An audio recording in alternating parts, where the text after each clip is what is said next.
दोस्तों, कल हमने जो जाना था उसको आगे चलेंगे, उससे आगे चलेंगे। और जब हम लोग आगे चलेंगे, नहीं वीडियो क्लियर है भाई नेहा, आपके यहाँ पे क्लियर नहीं होगा, सब क्लियर है अब। चलिए, तो दोस्तों कल हम जब बात कर रहे थे उसी को मैं थोड़ा सा आगे कंटिन्यू कर दूं आपको। कल हम यहाँ तक मैंने आपको चर्चा की थी और मैंने बताया था आपको पश्तूना वली के बारे में, हल्का सा जिक्र किया था। इसको पूरा करके फिर हम आगे अफगानिस्तान की सोसाइटी पे हम चर्चा कर रहे थे, यानी कि उसका जो सोसाइटी है वहां पर हम लोग डिस्कशन कर रहे थे, चर्चा कर रहे थे। जब मैं अफगानिस्तान की सोसाइटी के बारे में बात करता हूं दोस्तों, तो अफगानिस्तान की सोसाइटी मैंने कहा था कबीलाई समाज है, जब बहुत सारे कबीलों में बटा हुआ है। वहां पर पश्तून, और पश्तून को मैंने कहा था कि पश्तून कहिए, पठान कहिए, पाख्तून कहिए, पख्तून कहिए, सब एक ही बात है ना, पठान अफगान। तो पश्तूनिस्तान अफगानिस्तान समझ में आ रही है, पठानिस्तान एक ही बात है। तो पश्तून हमेशा समझते हैं कि ये हमारा क्षेत्र है। दोस्तों, अगर आपने एक नाम सुना हो, भारत में पंचायत तो होता ही होता है, एक नाम और आपने सुना होगा भारत के अंदर, खाप पंचायत। कभी सुना होगा आप लोगों ने खाप पंचायत? खाप पंचायत। तो जब खाप पंचायत की हम बात करते हैं तो आपने सुना होगा खाप पंचायत। जो हम पंचायत की बात करते हैं तो 73 और 74 कॉन्स्टिट्यूशन अमेंडमेंट के द्वारा, इनके कॉन्स्टिट्यूशनल अमेंडमेंट के द्वारा, एक संवैधानिक प्रावधानों के द्वारा लागू की गई। लेकिन इसके अलावा अगर आप देखेंगे हरियाणा में, वेस्टर्न यूपी में, इसका थोड़ा बहुत पंजाब में, थोड़ा बहुत राजस्थान में, थोड़ा बहुत मध्य प्रदेश में, तो मुख्यतः आपको हरियाणा में और वेस्टर्न यूपी में आपको खाप पंचायत सुनने को मिलेंगी। खाप पंचायत क्या है कि किसी एक जाति समाज की, जैसे मान लीजिए अगर जाट हैं, गुज्जर हैं, तो इस प्रकार की जो कम्युनिटी होती है वो अपनी एक खाप पंचायत, यानी कि पुराना उनका अपना एक सामाजिक व्यवस्था। तो ठीक उसी प्रकार क्या है अफगानिस्तान के अंदर भी आपका क्या है, उनकी एक पुरानी अपनी एक सामाजिक व्यवस्था है। उस सामाजिक व्यवस्था को, उस संस्था को वो बोलते हैं जिरगा। क्या बोलते हैं दोस्तों? जिरगा। तो जो जिरगा है इसकी 3 ब्रांचेस हैं, एक तो समिति, सभा और लोया जिगरा। जो लोया जिगरा है ये सबसे बड़ी है, सबसे प्रमुख है। होता यह है कि अफगानिस्तान के संदर्भ में अगर कोई भी निर्णय लेना होता है तो लोया जिरगा बुलाई जाती है, और लोया जिरगा में जो वहां के वार्डलोर्ड्स हैं और मुख्यतः जो पाश्तून के हैं, पाश्तून के उसमें आते हैं। पहले क्या था कि अगर अमून उल्लाह खान, जो मैंने कल आपको बताया था और मैंने आपको नाम दिया था बाबा अब्दाली, जिसको हम अहमद शाह अब्दाली, दुरानी, कई नाम, दुरानी एम्पायर को उसने वहां पर स्थापित किया था। तो अहमद शाह अब्दाली, मतलब वहां पे अफगानिस्तान में जाएंगे तो अब्दाली बाबा भी इनका नाम बड़ा फेमस है कि अब्दाली बाबा ने हमारा देश बनाया। तो अब्दाली बाबा है ना, दुरानी बाबा, ये सब इन्हीं के नाम से। तो अमोनुल्लाह खान और दूसरा आपका अब्दाली के द्वारा उसको क्या किया गया था, सभी जितनी भी कम्युनिटीज हैं, यानी कि जितने भी कबीले हैं, उनके लिए ओपन किया गया था। तो अब देखें तो वैसे तो ज्यादा प्रमुखता दी जाती है किसको? पश्तूनों को। लेकिन और भी जो आपके वार्ड लोर्ड्स हैं वहां पे बैठते हैं, बातें करते हैं। जितने भी प्रमुख निर्णय लेने होते हैं वो लोया जिरगा में लिए जाते हैं। और जैसे मैंने कहा ना कि आपको दुरानी ने इसको शुरुआत की थी और पब्लिकली इसको किया था। इसमें जैसे आपको लीडर डिक्लेयर करना है कि हमारा अफगानिस्तान का लीडर कौन होगा, कोई न्याय की बात करनी है, फॉरेन पॉलिसी क्या होगी, वोट डिक्लेयर करनी है, तो ये सब चीज आपका लोया जिरगा में होती है। आपको याद होगा जब हामिद करजई जुलाई 2002 में प्रेसिडेंट बने तो लोया जिरगा बुलाई गई थी, और लोया जिरगा बुलाने के बाद उन्होंने हामिद करजई पर सहमति दी थी कि हम हामिद करजई को अपना प्रेसिडेंट मानते हैं।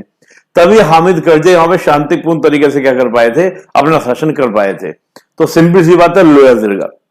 तो लोया जिरगा आपको थोड़ा ध्यान रखना है, उसको जिक्र करना है। देखो बच्चों, मैं फिर आपको कई बार बोल चुका हूं इस बात को कि जब तक हम औरों से कुछ अलग हटके नहीं लिखेंगे जिन बातों को, इन सब बातों को बहुत रिसर्च के बाद दोस्तों मैंने निकाला, बनाया, मतलब इनको सबको निकाला है, बहुत रिसर्च की है। तो ये चीज आप जरूर लिखिएगा एग्जाम के अंदर। अब जो ये मतलब पश्तून की हम बात करें या अफगानिस्तान की बात करें, जो सामाजिक व्यवस्था है, यानी कि जो लोया जिरगा भी है, लोया जिरगा भी एक अपने कॉन्स्टिट्यूशन से चलती है, अपने एक संविधान से चलती है। वो कॉन्स्टिट्यूशन क्या है? उस कॉन्स्टिट्यूशन का नाम है पश्तूनावली। वो पश्तूनावली, तो पश्तूनावली क्यों महत्वपूर्ण है? पश्तूनावली के दोस्तों 13 प्रिंसिपल हैं, जिसमें 3 महत्वपूर्ण हैं और 10 उसके क्या है, अन्य प्रिंसिपल हैं। 3 प्रिंसिपल्स क्या हैं कि हॉस्पिटलिटी या असलम, और दूसरा आपका जस्टिस एंड रिवेंज, यानी कि 3 मुख्यतः आतिथ्य, शरण और न्याय और बदला। यानी कि अगर कोई भी हमारी शरण में आएगा तो उसको हम शरण देंगे, उसके लिए हम कुछ भी कर गुजरने के लिए क्या होंगे, तैयार होंगे। एक तो ये, दूसरा आतिथ्य, जो भी हमारे यहां पर आएगा उसको हम वेलकम करेंगे, उसको क्या ना, अतिथि देवो भव के कॉन्सेप्ट पे बात करेंगे। और रिवेंज लेंगे, बदला लेंगे। तो ये 3 मेन प्रिंसिपल हैं और इन्हीं 3 मेन प्रिंसिपल के कारण अफगानिस्तान के लोगों को कहा जाता है कि they are the freedom lover people. और इन्हीं 3 प्रिंसिपल के कारण कई बार कई पॉलिटिकल साइंटिस्ट ये बोल देते हैं कि जो अफगानिस्तान है, Afghanistan is the graveyard of the empire. यानी कि जो अफगानिस्तान है वो बहुत सारे क्या है, ये ग्रेवयार्ड है किसका, बहुत सारे अंपायर का, यानी कि बहुत सारे साम्राज्यों का क्या है, कब्रगाह है। क्यों बोल देते हैं ऐसा? कि अगर अफगानिस्तान को कोई भी दबाने का प्रयास करता है तो इनके ब्लड में, इनके अंदर, इनके समाज में है कि हमको अगर कोई दबाएगा तो उसका क्या करेंगे, बदला लेंगे, रिवेंज लेंगे। जब तक हम मारेंगे नहीं, हम छोड़ेंगे नहीं। तो ये उनके क्या नस नस के अंदर है। होता ना कि हमारे पर सत्य, अहिंसा, हमने बुद्ध को देखा, महावीर को देखा, गांधी को देखा, तो उनका देश है। यहां पर क्या होगा कि बेटा अगर आपके साथ कोई गलत कर देता है तो घर वाले क्या बोलते हैं, मम्मी पापा क्या बोलते हैं, बेटा कोई नहीं, भगवान सब देखेगा, तुमने काम पे दिमाग लगा। असली तेरा उत्तर क्या है, अपने दुश्मनों को, अपने से जलने वालों को तेरा सिलेक्शन है, तेरा चयन हो जाएगा तो ऑटोमेटिकली उनको क्या मिल जाएगा, जवाब मिल जाएगा। तो इस तरह की सोच हमारे यहां पर है। लेकिन वहां की समाज में सोच क्या है कि रिवेंज लेना है, बदला लेना है। कोई तुम्हारे अगर शरण में आ गया तो तुम उसको वापस नहीं करोगे, उसको पूरा शरण दोगे, चाहे अपनी जान ही देनी पड़ जाए। अब ये बड़ा इंटरेस्टिंग बात, आप सोचोगे सर ये बात आप क्यों बता रहे हैं? वो इसलिए बता रहा हूं दोस्तों कि जो अमेरिका गया था, कहां पर, जो अमेरिका गया था अफगानिस्तान के अंदर 2001 में, यानी कि 9/11 के इंसिडेंट के बाद दिसंबर 2001 में अमेरिका ने ऑपरेशन एंड्यूरिंग फ्रीडम स्टार्ट किया था इन अफगानिस्तान। क्यों? उसने तालिबान, वहां पे गवर्नमेंट हुआ करती थी, तो तालिबान गवर्नमेंट से कहा कि हमको al Qaeda chief Osama bin Laden को दे दो, यानी कि बिन लादेन को हमको दे दो। तो तालिबान ने क्या उत्तर दिया था कि हम पश्तूनावली से चलते हैं, और पश्तूनावली हमें ये कहती है कि अगर हमारे कोई शरण में आया है तो हम उसको वापस नहीं देंगे। और पूरे तालिबान ने अफगानिस्तान समाज को कहा कि हम अपने पश्तूनावली को नहीं छोड़ेंगे, अमेरिका चाहे कुछ भी कर ले।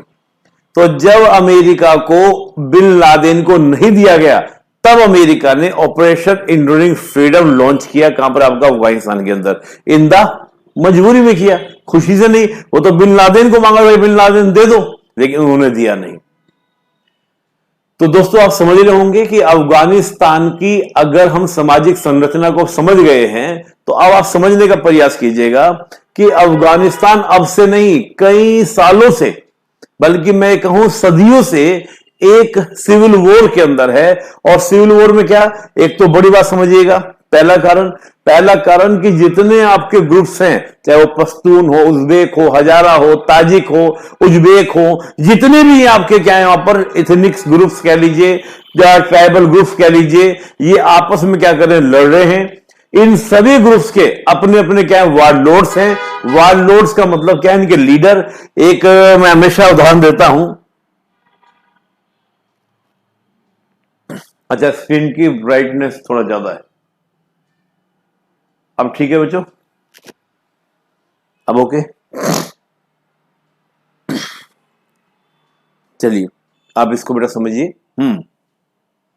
मुझे ठीक लग रहा है यहां से सब चीज।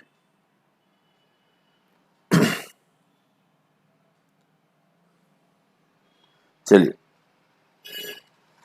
बेटा मैं बता रहा था आपको क्या, हाँ, तो एक तो मैंने कहा कि अफगानिस्तान की आप परिस्थिति को समझिएगा। परिस्थितियां क्या हुई, मैंने परिस्थितियां कही कि एक तो वहां पर क्या सिविल वॉर चल रहा है, किसका, सत्ता में संघर्ष में बने रहने का, चाहे वो पश्तून हो, चाहे उज़्बेक हो, हजारा हो, ताजिक हो, सब कुछ हो।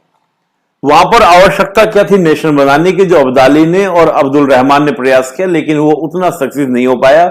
आपस में क्या एक स्ट्रगल वहां पे हमेशा चलता रहता है, देखने को मिलता है। पश्तून को हमेशा पावर में रहना है, चाहे डेमोक्रेटिक गवर्नमेंट हो, चाहे अगर डेमोक्रेटिक गवर्नमेंट में अगर उनकी बात नहीं बनती है तो वो तालिबान के सपोर्ट में खड़े हो जाते हैं। तो तालिबान भी जो है वो पश्तूनों के सपोर्ट के बगैर खड़ा नहीं है।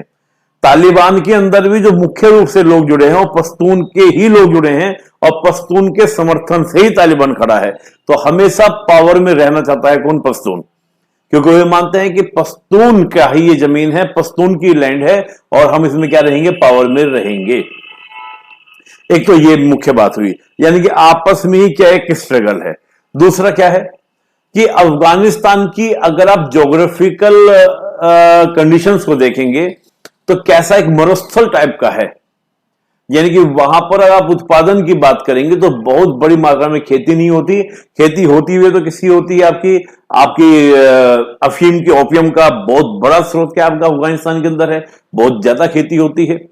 एक अफगानिस्तान की अर्थव्यवस्था में एक बड़ा रोल किसका है, आपका ओपियम का है, अफीम का है। इसके अलावा जैसे आप बात करते हैं जो अनार हैं, इससे की चीजें फल होते हैं, लेकिन मुख्य रूप से खेती बहुत बड़ी मात्रा में वहां पर नहीं होती। दूसरा सबसे बात क्या है कि जियो अगर इकोनॉमिकली बात करें, यानी कि जियो इकोनॉमिक्स से, जैसे मैंने कहा था कि आप हमेशा याद रखिएगा किसी भी देश की जियो स्ट्रैटेजिक पोजीशन, जियो पॉलिटिक्स और जियो इकोनॉमिक्स की हम बात करते हैं। तो जियो इकोनॉमी की अगर हम बात करें तो अफगानिस्तान के पास में माना जाता है कि अफगानिस्तान के पास में तकरीबन $1 ट्रिलियन अमेरिकन डॉलर के मिनरल्स हैं और उन मिनरल्स के ऊपर यानी कि जो खनिज हैं वो ऐसे खनिज हैं जो भविष्य के क्या होंगे, आपके सोर्सेज होंगे। जैसे आप जानते हैं यूरेनियम, टाइटेनियम, इस प्रकार के जो मिनरल्स हैं वो प्रचुर मात्रा में, बहुत बड़ी मात्रा में है। कई थिंकर्स ने तो ये तक कहा है, पॉलिटिकल साइंटिस्ट ने कहा है कि अफगानिस्तान फ्यूचर का क्या है, सऊदी अरेबिया है। तो एक ये रीजन बनता है कि दुनिया की नजर में अफगानिस्तान चढ़ जाता है कि अगर अफगानिस्तान पे हमारा कंट्रोल होता है तो अफगानिस्तान के मिनरल्स को हम क्या कर सकते हैं, यूज कर सकते हैं। तो ये रुचि का विषय बन जाता है किसका, सभी कंट्रीज का, जितने भी देश हैं उनकी रुचि का विषय बन जाता है। दूसरी बात, तीसरी बात उसकी जियो स्ट्रेटेजिक और आपका जियो पॉलिटिकली यानी कि जियो पॉलिटिक्स जो उसकी अवस्थिति है, लोकेशन है, उसके कारण, जो मैंने कल आपको बताया भी था। मैंने आपको एक मैकेंडर थ्योरी भी दी थी। मैकेंडर ये कहते थे कि जिसका अफगानिस्तान में नियंत्रण होगा वो पूरे एशिया पर कंट्रोल कर सकता है। तो ये क्या हो गया, उसकी जियो पॉलिटिक्स हो गई। जियो स्ट्रेटेजी की हम बात करें तो अफगानिस्तान से बैठकर आप वेस्ट एशिया, इसके अलावा सेंट्रल एशिया, इसके अलावा साउथ एशिया, सबको क्या कर सकते हैं, जुड़ सकते हैं। That is the centre. और इसी वजह से आप देखते होंगे हार्ट ऑफ एशिया कहा जाता है। और हार्ट ऑफ एशिया आपका क्या होता है, एक बाकायदा कॉन्फ्रेंस भी आयोजित होता है कि अफगानिस्तान का विकास कैसे हो। तो जब हम अफगानिस्तान की जियो पॉलिटिक्स, जियो स्ट्रेटेजिक, जियो इकोनॉमी को देखते हैं तो ये एक रुचि का विषय बन जाता है दुनिया का, और दुनिया चाहती है अफगानिस्तान के अंदर क्या हो, आपका कंट्रोल हो। तो अब एक रस्सा कसी तो अंदरूनी चल रही है और एक रस्सा कसी सुपर पावर्स की बन जाती है, बाहर के देशों की बन जाती है, चाहे वो हम उसको कहा जाता है वहां पर ग्रेट गेम। अगर हम बात करते हैं अफगानिस्तान में तो इस टेक्नोलॉजी को कहा जाता है आपका क्या, ग्रेट गेम। जब हम ग्रेट गेम की बात करते हैं तो अफगानिस्तान के अंदर आप देखेंगे कि अभी तक आपके 3-4 बार हम ग्रेट गेम बोल सकते हैं। पहला ग्रेट गेम हुआ आपका किसके बीच में, अमेरिका, या ब्रिटिश के बीच में और आपका रशिया के बीच में।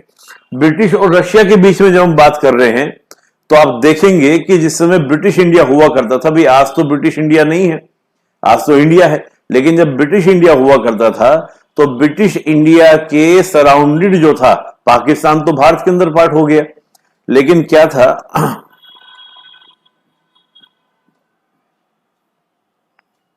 मैं आपको मानचित्र से दिखा दूंगा तो ज्यादा अच्छे से क्लियर होंगी चीजें। ये देखिए दोस्तों, ब्रिटिश इंडिया, तो ये किंग डायनेस्टी इधर चीन में आपका, ये आपका रशियन एम्पायर, ये पर्शियन एम्पायर, तो ये आपका अफगानिस्तान होता है दोस्तों, अफगानिस्तान। अब क्या था कि अफगानिस्तान को अपने इन्फ्लुएंस में रखना बहुत जरूरी था, अपने प्रभाव में रखना बहुत जरूरी था। अगर अफगानिस्तान में क्या होता है, या तो रशियन एम्पायर को अगर आप देखें तो रशियन एम्पायर ने धीरे धीरे करके अपना बहुत अधिक क्या कहते हैं विस्तार किया था। अगर हम देखें 13वीं सेंचुरी में, तो जो रेड कलर आप देख रहे हैं, ये आप स्क्रीन में अगर आपको ठीक से क्लियर नहीं दिख रहा होगा तो पीपीटी में आपको दिख जाएगा क्लियरली। ये जो यहां पर हल्का सा आपको रेड कलर दिख रहा है दोस्तों, 13वीं सेंचुरी में केवल यही आपका क्या था बेटा, रशिया था। लेकिन धीरे धीरे रशिया एम्पायर बढ़ता चला गया और रशिया एम्पायर क्या हुआ आपका, इधर भारत की ओर, अफगानिस्तान की ओर भी क्या मूवमेंट करने लगा। इसको दूसरे मानचित्र से और आपको अच्छे से दिखाई देगा ये। अच्छा यही है, मैं इसी मानचित्र से आपको बता देता हूं। देखिए भैया, ये आपका रशियन एम्पायर हुआ, यानी कि आपका रशिया एम्पायर हुआ। ये आपका, ये आपका बेटा रशिया एम्पायर, ये किंग डायनेस्टी यानी कि चाइना, ये उस समय चीन हुआ करता था। ये पर्शियन एम्पायर यानी कि आपका ईरान।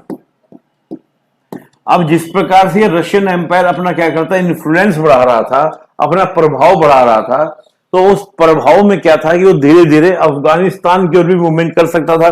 मैंने आपको बताया था कि रशिया अगर आप देखें तो रशिया की एक कनेक्टिविटी तो ये हो जाती है, कनेक्टिविटी ओशन से ये हो जाती है, और दूसरी कनेक्टिविटी रशिया की यहां से हो जाती है। लेकिन जो रशिया का ये वाला पूरा बेल्ट है, इसके कहीं भी आपका ओशन से कनेक्टिविटी नहीं होती, जिसको आज हम सेंट्रल एशिया बोलते हैं।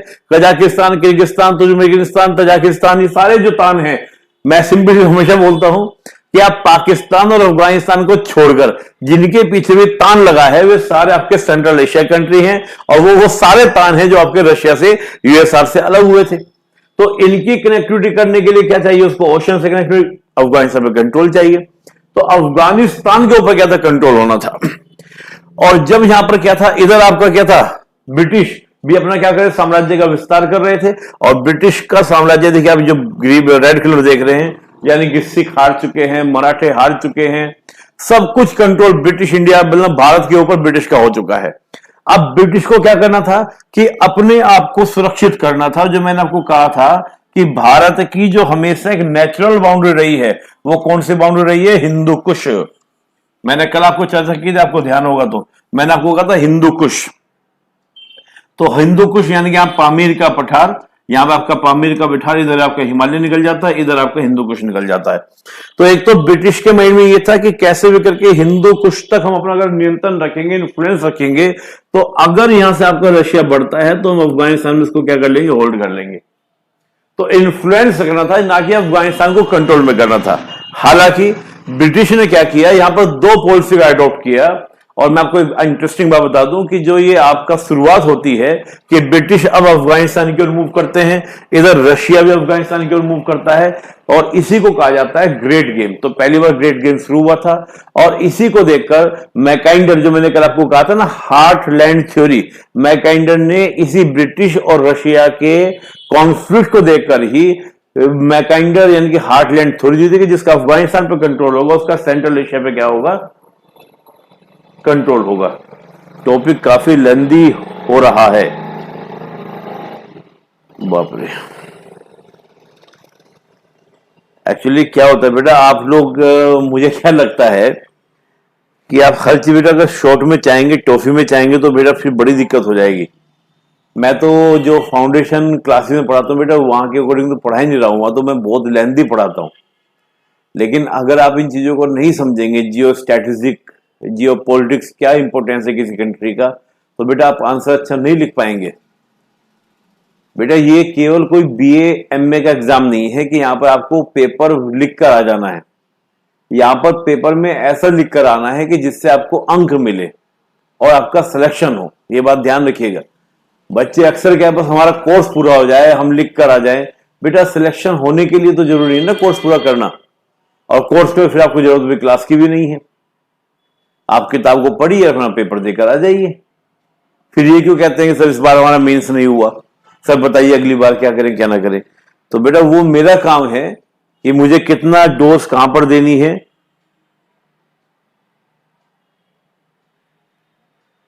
बेटा मैं फिर बोल रहा हूं, डिटेल से तो मैं बता ही नहीं रहा हूं, डिटेल तो बहुत ज्यादा है, ये तो जितना जरूरी मैं उतना ही बता रहा हूं। मैं सिर्फ उसकी जियो स्ट्रेटेजिक और जियो पॉलिटिक्स और जियो इकोनॉमिकल इंपोर्टेंस बता रहा हूं आपको।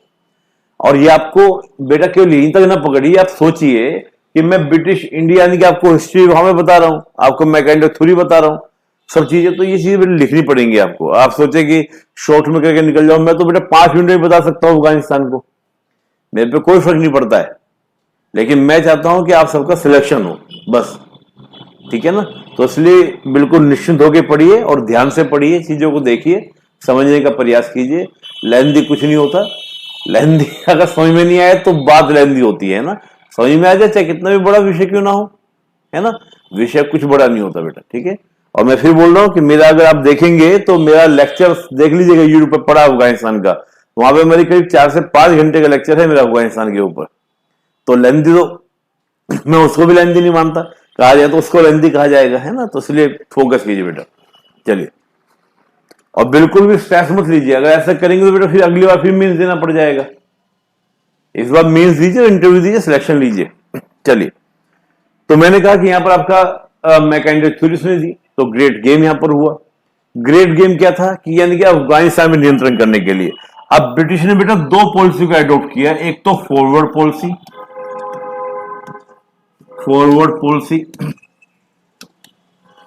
और एक आपका मास्टरली पॉलिसी।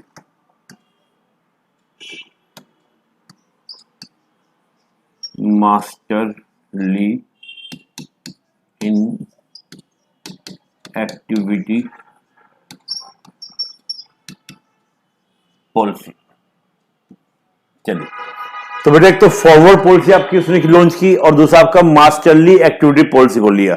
अब मैं 3 ग्रेट गेम हुए थे बेटा, वैसे सिख भी वॉर हुआ था, मैं उन सबको हटा दे रहा हूं, बस मैं सीधा ग्रेट गेम पे आ रहा हूं। यहां पे बहुत सारी बातें थी, तो अब मैंने आपको कहा बेटा आपका एक तो फॉरवर्ड पॉलिसी और दूसरा आपका मास्टरली इन एक्टिविटी पॉलिसी।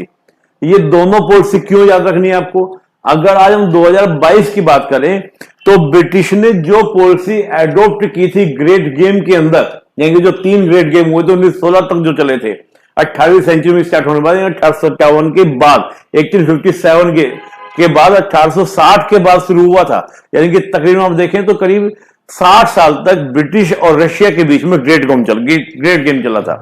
तो उसमें उन्होंने 2 पॉलिसी को एडॉप्ट किया था, एक तो फॉरवर्ड पॉलिसी और दूसरा आपका क्या masterly in activity policy. Forward policy क्या है दोस्तों?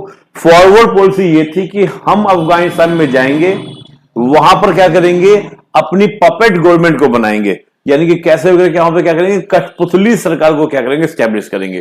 तो कठपुतली सरकार को बनाने के लिए ब्रिटिश वहां पर पहुंचे, ये पूरा कंट्रोल रखेंगे और वहां पर अपनी कठपुतली सरकार को बनाएंगे। मास्टरली इन एक्टिविटी पॉलिसी यहां पर क्या था कि हम अफगानिस्तान के इंटरनल मामले के अंदर क्या होगा, कोई इन्वॉल्वमेंट नहीं करेंगे, लेकिन दूर से रहकर वॉच करेंगे और कंट्रोल रखेंगे, ऐसा ना हो कि हमारे हाथ से चीजें निकल जाएं। इन दोनों बातों को देखते हुए ध्यान समझिए बेटा, और आज की हम बात करें जो ब्रिटिश ने उस समय पॉलिसी एडॉप्ट की थी, वो पॉलिसी आज भी एडॉप्ट की जा रही है भारत के द्वारा। भारत आज जो पॉलिसी एडॉप्ट करता है आजादी के बाद से ही, वो पॉलिसी एडॉप्ट करता है मास्टरली इन एक्टिविटी पॉलिसी। वर्तमान में 2022 में भी भारत इसी को यानी कि आपका मास्टरली इन एक्टिविटी पॉलिसी को क्या कर रहा है, एडॉप्ट कर रहा है। लेकिन जो पाकिस्तान है, पाकिस्तान हमेशा वहां पर फॉरवर्ड पॉलिसी को लेकर चलता है, यानी कि ब्रिटिश वाली ही फॉरवर्ड पॉलिसी को, कि वहां पर हम क्या करेंगे, अपने पपेट गवर्नमेंट को क्या करेंगे, स्टैब्लिश करेंगे, कि एक ऐसी सरकार हो जो हमारे कंट्रोल में, हमारे नियंत्रण में हो, हमारे अकॉर्डिंग चले। यही साथ में ब्रिटिश ने क्या किया था दोस्तों, ब्रिटिश ने सबसे बड़ी बात क्या की थी कि जब ये ग्रेट गेम चल रहा था तो ग्रेट गेम के दौरान ही यहां पर एक लाइन खींची थी जिसका नाम था डुरंड लाइन। क्या नाम था? Durand line. तो जो आज हम देखते हैं करीब 2600 समथिंग किलोमीटर का जो बॉर्डर है अफगानिस्तान और पाकिस्तान के बीच में, उसको कहा जाता है डुरंड लाइन। और ये डुरंड लाइन ग्रेट गेम के दौरान ही, यानी कि जब ये पॉलिसी दी जा रही थी, तभी ब्रिटिश ने क्या किया, इसको 2 भागों में बांटा। अब 2 भागों में कैसे बांटा? सबसे बड़ा काम उन्होंने क्या किया कि उन्होंने कहा कि जो पश्तून है, ये पश्तून ही क्या करेंगे, हमेशा दिक्कत करेंगे। तो उन्होंने पश्तून को ही क्या किया, दो भागों में बांट दिया। तो एक बड़ा हिस्सा पश्तूनों का पाकिस्तान के अंदर आ गया। आज जिसको हम लोग बोलते हैं ना खैबर पख्तूनख्वा, जो आपका जानते होंगे खैबर पख्तून, खैबर पख्तूनख्वा जो आपका किसका है, पाकिस्तान का है। और इसमें भी एक बहुत बड़ा रीजन है FATA, फाटा, नाम सुना होगा आपने, फाटा। इस फाटा में और खैबर पख्तूनख्वा में जो बड़ी संख्या है वो किसकी, आपकी है, पश्तूनों की है। तो पश्तूनों का जो अफगानिस्तान के अंदर रहने वाले पश्तून हैं, वो इस डोनल्ड लाइन को मानने को तैयार नहीं है। उनका कहना यह है कि हम ये लाइन नहीं मानेंगे क्योंकि ये लाइन, डोनल्ड लाइन गलत तरीके से खींची गई है और हमारे पश्तूनों को क्या कर दिया, बांट दिया गया है। जैसे ही ब्रिटिश चले जाते हैं तो ब्रिटिश के बाद से ही यहां पर एक बहुत बड़ी डिमांड चलती है, जो आज तक वहां पर डिमांड है, वो है ग्रेटर पश्तूनिस्तान की मांग, कि अफगानिस्तान पश्तूनिस्तान के बगैर क्या है, अधूरा है। और जब वो ग्रेटर पश्तूनिस्तान की मांग करते हैं तो बात समझिए बेटा, जब वो ग्रेटर पश्तूनिस्तान की मांग करते हैं तो इसका मतलब क्या हुआ कि ये अफगानिस्तान की लैंड तो है ही, साथ में जो पाकिस्तान का खैबर पख्तूनख्वा है उसको भी मिलाने की बात करते हैं। अब आप सोचिए, आप ये सोचिए कि पाकिस्तान की स्थिति क्या होगी। कश्मीर POK हमारा है, खैबर पख्तूनख्वा अफगानिस्तान को चाहिए, बलूचिस्तान अलग होने की बात कर रहे हैं, तो रह क्या जाएगा, केवल पंजाब और सिंध किसके पास में, पाकिस्तान के पास में। बांग्लादेश पहले अलग हो चुका है। और यही वजह है कि इतना बड़ा ओपन बॉर्डर जिस पर पाकिस्तान चाहकर भी कंट्रोल नहीं कर सकता, और ये पाकिस्तान के लिए चिंता का विषय बन जाता है वहां पर। इसी वजह से आप देखते होंगे, सुनते होंगे अखबारों में, न्यूज़पेपर में, कहीं ना कहीं सुनते होंगे, कहीं ना कहीं आप क्या सुनते होंगे, आप ये सुनते होंगे कि पाकिस्तान हमेशा क्या चाहता है, अफगानिस्तान के अंदर एक स्ट्रेटेजिक डेप्थ चाहता है। ये स्ट्रेटेजिक डेप्थ क्या है, हम उसकी भी चर्चा करेंगे। यानी कि स्ट्रेटेजिक डेप्थ क्या चाहता है, हम उसकी बात करेंगे, स्ट्रेटेजिक डेप्थ क्या चाहता है।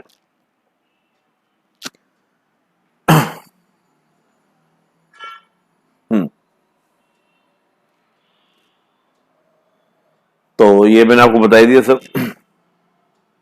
अफगानिस्तान बेटा ये ग्रेट गेम, तो पहला मैंने आपको बताया ग्रेट गेम कब आपका स्टार्ट हुआ। ग्रेट गेम फर्स्ट जो था आपका 1838 से लेकर 1916 तक आपको देखने को मिला। फिर ग्रेट गेम सेकंड आप कहेंगे तो वो 1979 से 1988 आपको देखने को मिला, जो यूएसए और यूएसआर के बीच में रहा। और फिर ग्रेट गेम थर्ड जो था आपका 96 से लेकर 2001 तक रहा, यानी जब तालिबान गवर्नमेंट वहां पर रही, तो तालिबान गवर्नमेंट के समय वहां पर जो रहा किसके बीच में, आपका इंडिया और पाक के बीच में देखने को मिला। फिर जब 2001 में अमेरिका वहां पर पहुंचा, तो 2001 से लेकर 2021 तक वहां पर आपको यूएसए और रशिया का आपको देखने को मिला। यानी कि यूएसए एक तरफ और रशिया चाइना एक तरफ। ये भी आपका ग्रेट गेम 4 में हम बोल सकते हैं, कहां पर आपका, अफगानिस्तान के अंदर। तो अब हम पाकिस्तान की बात भी करेंगे कि पाकिस्तान की चर्चा मैं वही चर्चा करूंगा। पहले इसको थोड़ा सा एक चीज मैं आपको बता दूं, वर्तमान में अगर हम ग्रेट गेम की बात करते हैं तो आज का जो ग्रेट गेम है अफगानिस्तान के अंदर, वो थोड़ा सा बहुत ही व्यापक हो गया है, बहुत ही बड़ा हो गया है, बहुत ही व्यापक हो गया है। क्या व्यापक हो गया है कि यहां पर बहुत सारे आपके क्या स्टेक होल्डर्स हो गए हैं। और स्टेक होल्डर की जब हम बात कर रहे हैं तो यहां पर बेटा आपके दो तरह के स्टेक होल्डर आपको देखने को मिलेंगे। एक तो स्टेक होल्डर क्या हुए आपके, एक स्टेक होल्डर आपके स्टेट एक्टर, यानी कि बहुत सारे आपको यहां पे क्या देखने को मिलेंगे, आपको स्टेट एक्टर देखने को मिलेंगे। और दूसरे आपके नॉन स्टेट एक्टर भी आपको यहां पे बहुत ही एक्टिव हो गए हैं। जहां पहले आपका केवल ब्रिटेन और आपका रशिया के बीच में हो गया, फिर आपका ग्रेट गेम हो गया आपका यूएसएसआर और यूएसए के बीच में आपको हो गया। फिर तीसरा आपका कौन हो गया, जब आपका रशिया वहां से चला गया तो आपका किसके बीच में हो गया, भारत और पाकिस्तान के बीच में हो गया। ये आपको याद भी होगा कि हमारा एक प्लेन भी क्या था, हाईजैक कर लिया गया था। मैं नाम भूल गया उस प्लेन का, जो उसका नाम था, लेकिन एक मूवी बनी थी उसके ऊपर, एक जमीन मूवी, जिसमें अजय देवगन, अभिषेक बच्चन और बिपाशा जी थी। तो वो जो मूवी थी बड़ी शानदार मूवी, उसमें दिखाया भी गया इस चीज को। तो बेटा आपका फिर तीसरा आपका चौथा, लेकिन आज की तक में देखें तो स्टेट एक्टर और non state actor, state actor हम किसको बोलेंगे, जो यानी कि नेशन है, नेशन स्टेट है, उनको स्टेट एक्टर कहा जाता है। और नेशन स्टेट के अलावा, नेशन स्टेट, बेटा अब तो दिख रहा होगा, अब तो क्लियर होगा, अब भी नहीं दिख रहा है क्या लिखा हुआ, अब तो क्लियर होगा। नेशन स्टेट के अलावा बहुत सारे आपके नॉन स्टेट एक्टर वहां पर क्या एक्टिव हैं। हम स्टेट एक्टर की बात करें तो वहां पर यूएस एक्टिव है, वहां पर रशिया एक्टिव है, वहां पाकिस्तान एक्टिव है, वहां इंडिया, ईरान, टर्की, सऊदी, ये सब कंट्री दोस्तों के वहां पर एक्टिव है, सबके अपने अपने इंटरेस्ट हैं। नॉन स्टेट एक्टर की हम बात करें तो वहां पर तालिबान, अलकायदा वहां पर है, आईएसआईएस खुरासान वहां पर एक्टिव है।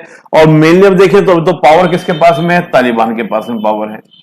तालिबान कौन है, हु इज द तालिबान? अगर मैं तालिबान की बात करूं कि तालिबान कौन है, हु इज द तालिबान, कि तालिबान कौन है साहब, तालिबान कौन है? किसे कहेंगे आप तालिबान? मैं ब्रीफ में बता दे रहा हूं। एक तो तालिबान दो शब्दों से बना है, तालिब से बना है तालिबान। तालिब का अर्थ होता है छात्र, स्टूडेंट, तो यानी कि एक तरह छात्रों का संगठन, उस टाइप से हम तालिबान को बोल सकते हैं।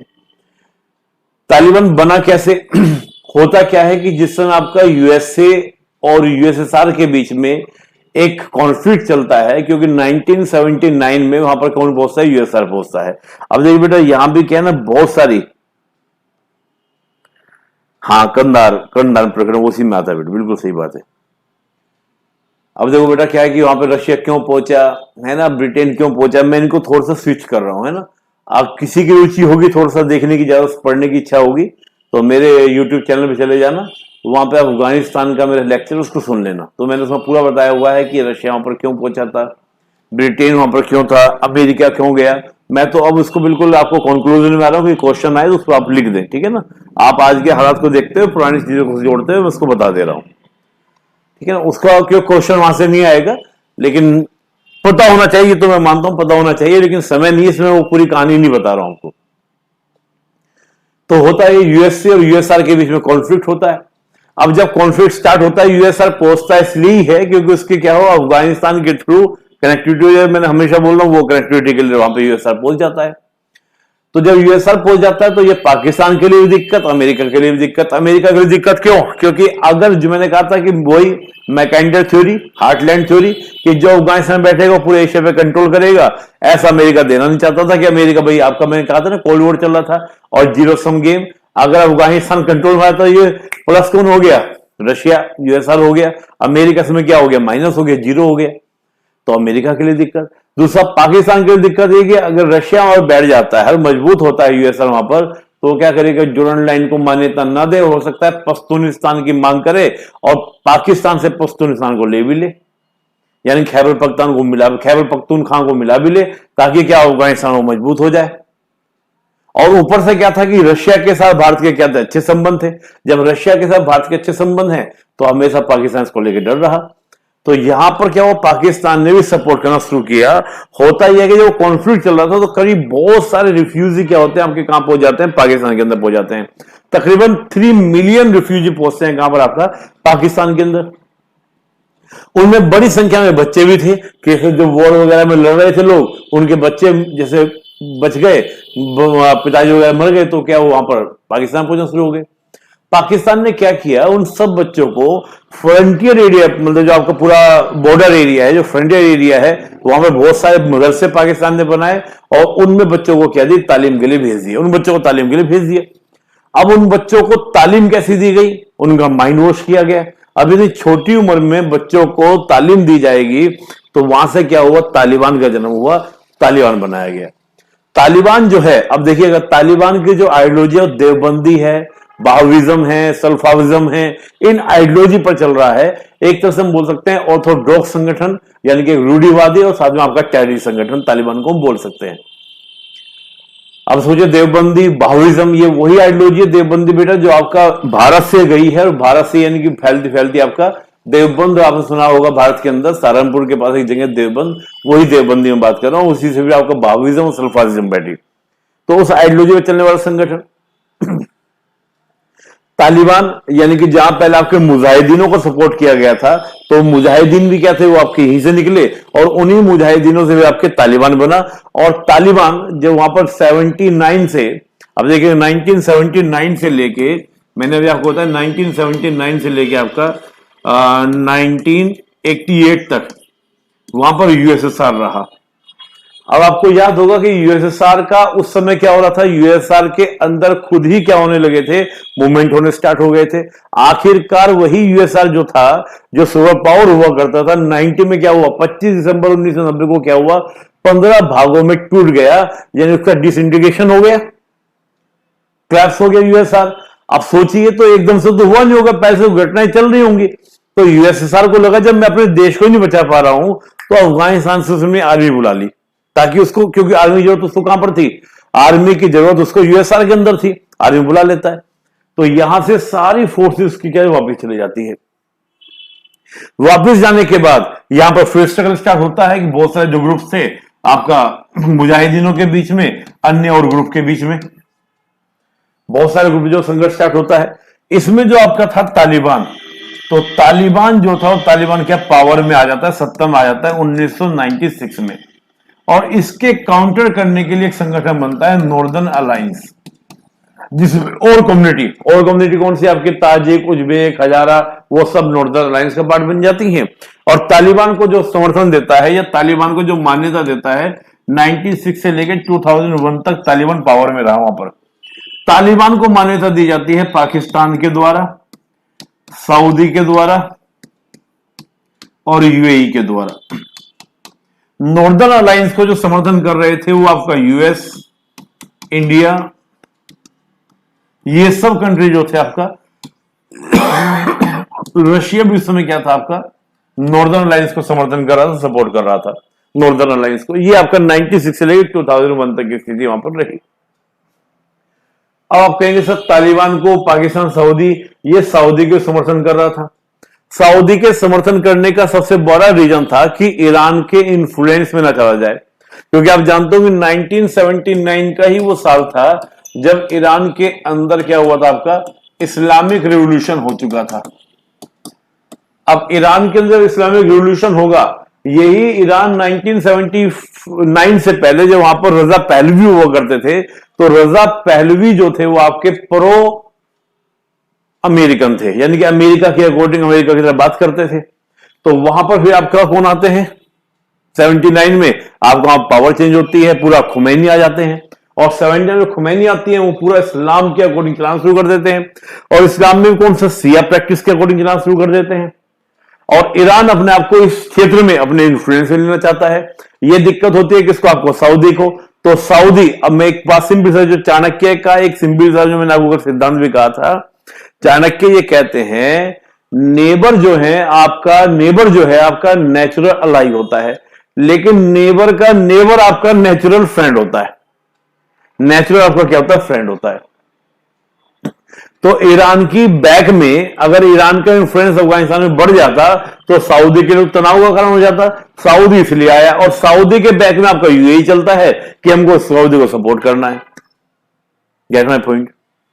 स्थितियां बिगड़ती कब है, 1906 में, कि जब यहां पर आपका अलकायदा आ जाता है। अलकायदा का जो मेन बेस था उसे हम देखें तो सूडान था। हालांकि अलकायदा का जो जन्म है, ओसामा बिन लादेन का जो जन्म है, वो सऊदी से ही हुआ। और सऊदी एक ग्रुप था, उसी से क्या हुआ, आपका एक संगठन था सऊदी ग्रुप, टेररिस्ट ऑर्गेनाइजेशन। उसी से आपको ओसामा बिन लादेन ने अपना अलकायदा बनाया। अलकायदा का अर्थ है सिंपली सा सैन्य अड्डा। और सूडान से भी वो कहां पर आ जाता है, अफगानिस्तान के अंदर आ जाता है। अफगानिस्तान के अंदर आने के बाद तालिबान और अलकायदा दोनों मिलकर टारगेट करते हैं किसको, आपका अमेरिका को। और अमेरिका को टारगेट 9/11 की घटना से पहले कई अटैक अलकायदा के द्वारा किए गए थे अमेरिका के ऊपर। उनके एम्बेसी पे जगह जगह अटैक हो रहे थे। उनके ऊपर ओशन के थ्रू, यानी कि बाय द वाटर भी उन्होंने बोट वगैरह हाईजैक करके उसके थ्रू भी अमेरिका के ऊपर अटैक किया। अमेरिका के जो नेवी बेस कैंप थे, अमेरिका के एम्बेसी पर अटैक किया। और फिर बाद में बड़ा अटैक 9/11 का इंसिडेंट था, जिसमें करीब 3000 अमेरिकन लोग मारे गए। मेरे को समझ आ रही है दोस्तों। और फिर जैसे मारे गए तो अमेरिका मांग करता है कि बिन लादेन को हमको लौटा दो, लेकिन तालिबान मना कर देता है और अमेरिका वहां पर ऑपरेशन एंड्यूरिंग फ्रीडम लॉन्च करता है। तो ये पूरी कहानी थी। और फिर अमेरिका वहां से क्या था, एकदम से भागता है। मैं उसकी भी चर्चा करूंगा, उसकी भी मैं बात करूंगा। अब हम बात करते हैं पाकिस्तान की। ये तो मैंने आपको पूरा एक अफगानिस्तान का बताया।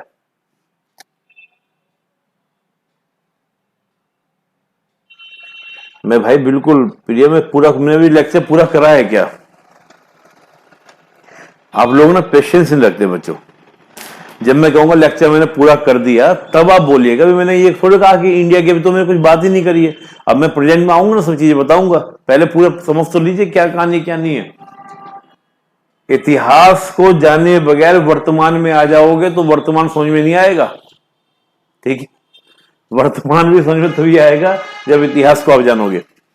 पाकिस्तान की पॉलिसी क्या रही? मैंने कहा था कि पाकिस्तान हमेशा चाहता है अफगानिस्तान के अंदर एक स्ट्रेटेजिक डेप्थ चाहता है। क्यों चाहता है स्ट्रेटेजिक डेप्थ?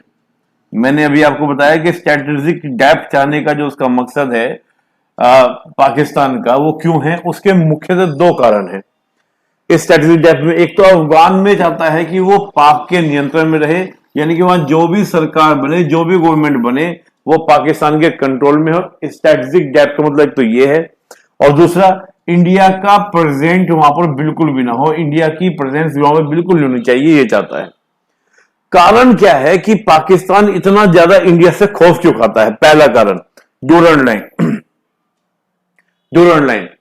डूरंड लाइन को लेकर, जैसे मैंने कहा ना कि डूरंड लाइन को लेकर क्लेम है, और आज भी अफगानिस्तान जो है वो डूरंड लाइन को मानता ही नहीं है। कमाल की बात तो यह है कि तालिबान भी डूरंड लाइन को मानता नहीं है। जब 96 में आपका तालिबान गवर्नमेंट आ गई अफगानिस्तान के अंदर, तो पाकिस्तान ने कहा चलो एक बार बैठकर हम लोग डूरंड लाइन को मान्यता दे देते हैं। तो अफगानिस्तान ने क्या बोला, तालिबान ने क्या बोला, ये तुम्हें किसने कह दिया कि इस्लाम के बीच में कोई बाउंड्री होती है? पूरी धरती अल्लाह की है, तो तुम्हारे मेरे बीच में कोई सीमा ही नहीं, कोई बाउंड्री नहीं है। पाकिस्तान ने कहा मैं जो चाह रहा था वो अब भी नहीं हुआ। यानी कि तालिबान ने पाकिस्तान की डिमांड को मना कर दिया, क्योंकि इस्लाम ये कहता है, अगर हम इस्लाम की मेन प्रैक्टिस की बात करें तो इस्लाम का कहना यह है कि पूरी धरती जो है वो अल्लाह की है। ये जो सीमा है, जो बाउंड्री है, जिसको हम राज्य की सीमा बोलते हैं, ये तो आपका वेस्टर्न फ्रीडम ट्रीटी से आई, यानी कि यूरोप ने दी। इस्लाम तो कहता है कि सब कुछ अल्लाह का है। तो तालिबान ने ऐसी बात बोलकर पाकिस्तान को क्या कर दिया, चुप कर दिया। पाकिस्तान की आज तक भी डूरंड लाइन को मान्यता ना तालिबान देता है, ना अफगानिस्तान की डेमोक्रेटिक गवर्नमेंट देती है। अब डूरंड लाइन को ग्रेटर पश्तूनिस्तान की वहां पे मांग होती है, और इस मांग को देखकर दोस्तों क्या होता है कि पश्तूनिस्तान की मांग को लेकर पाकिस्तान घबरा जाता है। और खास तौर से जब 1971 में बांग्लादेश को भारत ने अलग करा दिया, तो उसको और ज्यादा डर लगता है कि भारत कहीं इस पश्तूनिस्तान की मांग को क्या है, बढ़ा ना दे। और इसमें एक बड़ी घटना क्या होती है, वहां के पीएम रहे हैं, यानी कि इसके 1978 में हम बात करें तो 77-78 में जब पीएम रहे, पीएम थे दाऊद खान अफगानिस्तान के अंदर। और दाऊद खान 71 की घटना के बाद, सिक्किम के भारत में विलय के बाद भारत आते हैं। दाऊद खान हमारी प्रधानमंत्री इंदिरा गांधी से मिलते हैं, इंदिरा गांधी से कहते हैं एक काम करते हैं, पाकिस्तान के ऊपर अटैक करते हैं मिलकर, इधर से तुम मारना, उधर से हम मारेंगे, हम पश्तूनिस्तान ले लेंगे, तुम अपना कश्मीर ले लेना। लेकिन इंदिरा गांधी जी मना कर देती हैं। तो अब ये सब जो कारण है, बांग्लादेश का बना दिया जाना, दाऊद खान का इस प्रकार की बातें बोलना, तो पाकिस्तान के लिए सिरदर्दी बन जाता है कहीं पश्तूनिस्तान बन ना जाए। क्योंकि पाकिस्तान के सामने तो सबसे बड़ा चैलेंज ये है कि जो पाकिस्तान एक नेशन बनना चाहा था रिलीजन के बेस पर, आज पाकिस्तान, मैं हमेशा बोलता हूं पाकिस्तान के बारे में कि पाकिस्तान एक नेशन बनता है, लेकिन आज भी संघर्ष उसका क्या है, नेशन बने रहने के लिए संघर्ष है। मतलब पाकिस्तान में बताऊंगा, जब कल पाकिस्तान हम लोग आज भी शुरू कर सकते हैं, पाकिस्तान स्टेट बनने से पहले नेशन बन गया था, ये कल समझ में आएगा आपको। और फिर स्टेट बनने के बाद नेशन के लिए संघर्ष कर रहा है, तो उसको बड़ी टेंशन इस बात को लेकर कि कहीं ऐसा अलग ना कर दे।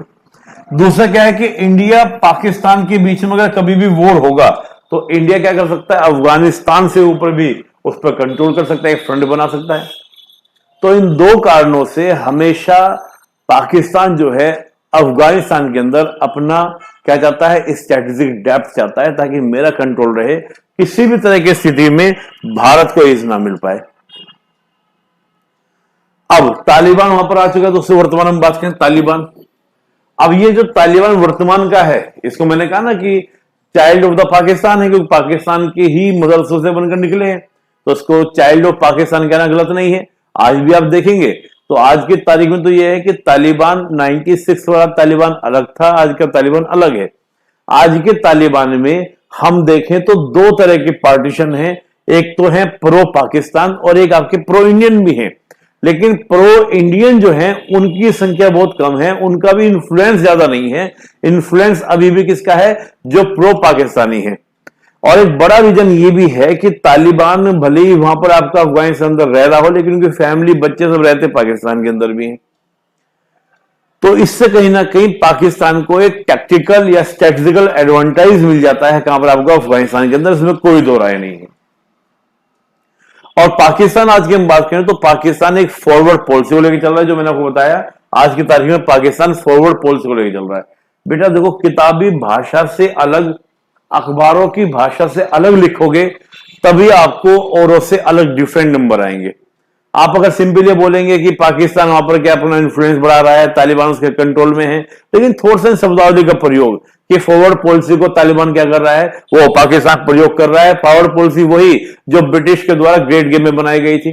भारत कौन सी पॉलिसी को लेकर चल रहा है? मास्टरली इनएक्टिविटी पॉलिसी को लेकर चल रहा है। तो थोड़ा सा बोलेंगे ना तो नंबर मिलेंगे बच्चों, मार्क्स मिलेंगे। चलिए, तो फॉरवर्ड पॉलिसी मैंने आपको बता दिया कि एक्टिव इन्वॉल्वमेंट रखना है और आपको क्या करना है? वहां पर एक पपेट गवर्नमेंट को क्या करना है? एस्टेब्लिश करना है। तो ये पाकिस्तान की सीधी सीधी पॉलिसी है। हम इंडिया की बात करें, इंडिया का मैंने आपको बताया कि इंडिया ब्रिटिश अप्रोच में, और ब्रिटिश अप्रोच में मैंने बताया कि भाई रशियन और ईरान को दूर रखने के लिए ब्रिटिश ने दो पॉलिसी, फॉरवर्ड पॉलिसी और आपका मास्टरली पॉलिसी। मैंने बताई दिया कि मास्टरली पॉलिसी, इंडिया आज मास्टरली पॉलिसी लेके चल रहा है और पाकिस्तान आपका फॉरवर्ड पॉलिसी को लेके चल रहा है। यानी कि वहां पे कौन सी पॉलिसी रखेंगे? फॉरवर्ड पॉलिसी को रखेंगे। चलिए, इंडिया की जो पॉलिसी रही है तो मैंने आपको बता दिया कि मास्टरली पॉलिसी। इसके अलावा हम बात करें तो इंडिया की जो पॉलिसी हमेशा वहां पर रही है, इंडिया ने हमेशा वहां पर क्या रखा है? अपने आपको सॉफ्ट पावर के रूप में रखा है। यानी कि अपनी सॉफ्ट पावर पॉलिसी को भारत जो है अफगानिस्तान के अंदर लेकर चला है कि हमको क्या रखना है? Soft power. कभी भी इंडिया ने अफगानिस्तान को लेकर अपनी स्मार्ट पावर पॉलिसी नहीं दिखाई, यानी कि स्मार्ट पावर वाला नेचर नहीं दिखाया, यानी कि आपका ऑप्टिमल पॉलिसी को लेकर नहीं चला। ऑप्टिमल पॉलिसी यानी कि जो भारत की पूरी कैपेसिटी है, कैपेबिलिटी है, उसको कभी भी अफगानिस्तान के अंदर शो नहीं किया। हमेशा भारत ने वहां पर अपनी सॉफ्ट पावर नेचर को रखा, यानी कि ह्यूमैनिटेरियन ग्राउंड पे बात करते रहे, हम वहां पर इन्वेस्टमेंट करते रहे। किसी तरह की मदद होने पर हम मदद की मांग करता है अफगानिस्तान करते हैं। एक मोटा इन्वेस्टमेंट हमेशा भारत ने कहा अफगानिस्तान के अंदर किया, यानी कि हमेशा एक सॉफ्ट पावर के नीचे को लेके चला। उसमें कई पॉलिटिकल साइंटिस्ट का कहना यह है कि भारत की पूरी विदेश नीति के अंदर दो बातें रही हैं कि भारत कभी भी एक तो प्रॉब्लम का हिस्सा रहना नहीं चाहता, भारत हमेशा सॉल्यूशन का हिस्सा रहना चाहता है। ध्यान दीजिएगा कि भारत हमेशा प्रॉब्लम नहीं बनना चाहता, बल्कि भारत हमेशा सॉल्यूशन का हिस्सा रहना चाहता है। और दूसरी बात, भारत की एक सबसे बड़ी बात क्या रही है फॉरेन पॉलिसी में? रिस्क एवर्जन की पॉलिसी, यानी कि जोखिम से बचने की बात, यानी कि इसको भी आप रिस्क एवर्जन पॉलिसी, मतलब जोखिम लेने की क्या रही है कि जोखिम लेने से भारत क्या थोड़ा सा बचता है, रिस्क नहीं लेना चाहता। ज्यादा रिस्क लेने से क्या करता है? बचता है। अब रिस्क क्यों नहीं लेना चाहता मैं उसकी बात भी करूंगा, लेकिन पाकिस्तान को अब देखोगे, पाकिस्तान बहुत भयंकर रिस्क लेता है। जैसे आप सोचो 99 का कारगिल, रिस्क तो लेना है, जोखिम लेना ही तो है, आगे बैठ गया। 3-3 4-4 भारत से युद्ध लड़ चुका है, लगातार प्रॉक्सी वॉर लड़ रहा है।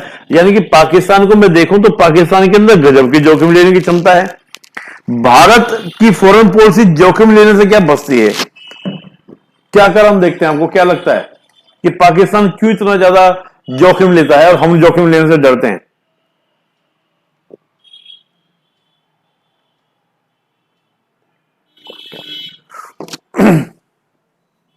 जोखिम का मेरा मतलब बेटा ये है, रिस्क का मतलब मेरा ये है कि पाकिस्तान जो है जोखिम लेने की, इसका मतलब हमें अंदाजा ना हो। भारत जोखिम लेता है लेकिन कैलकुलेटिव, पूरा कैलकुलेट के साथ करके, कैलकुलेशन करके तब जाके भारत जोखिम लेता है। लेकिन पाकिस्तान ऐसे ही जोखिम ले लेता है, रिस्क ले लेता है।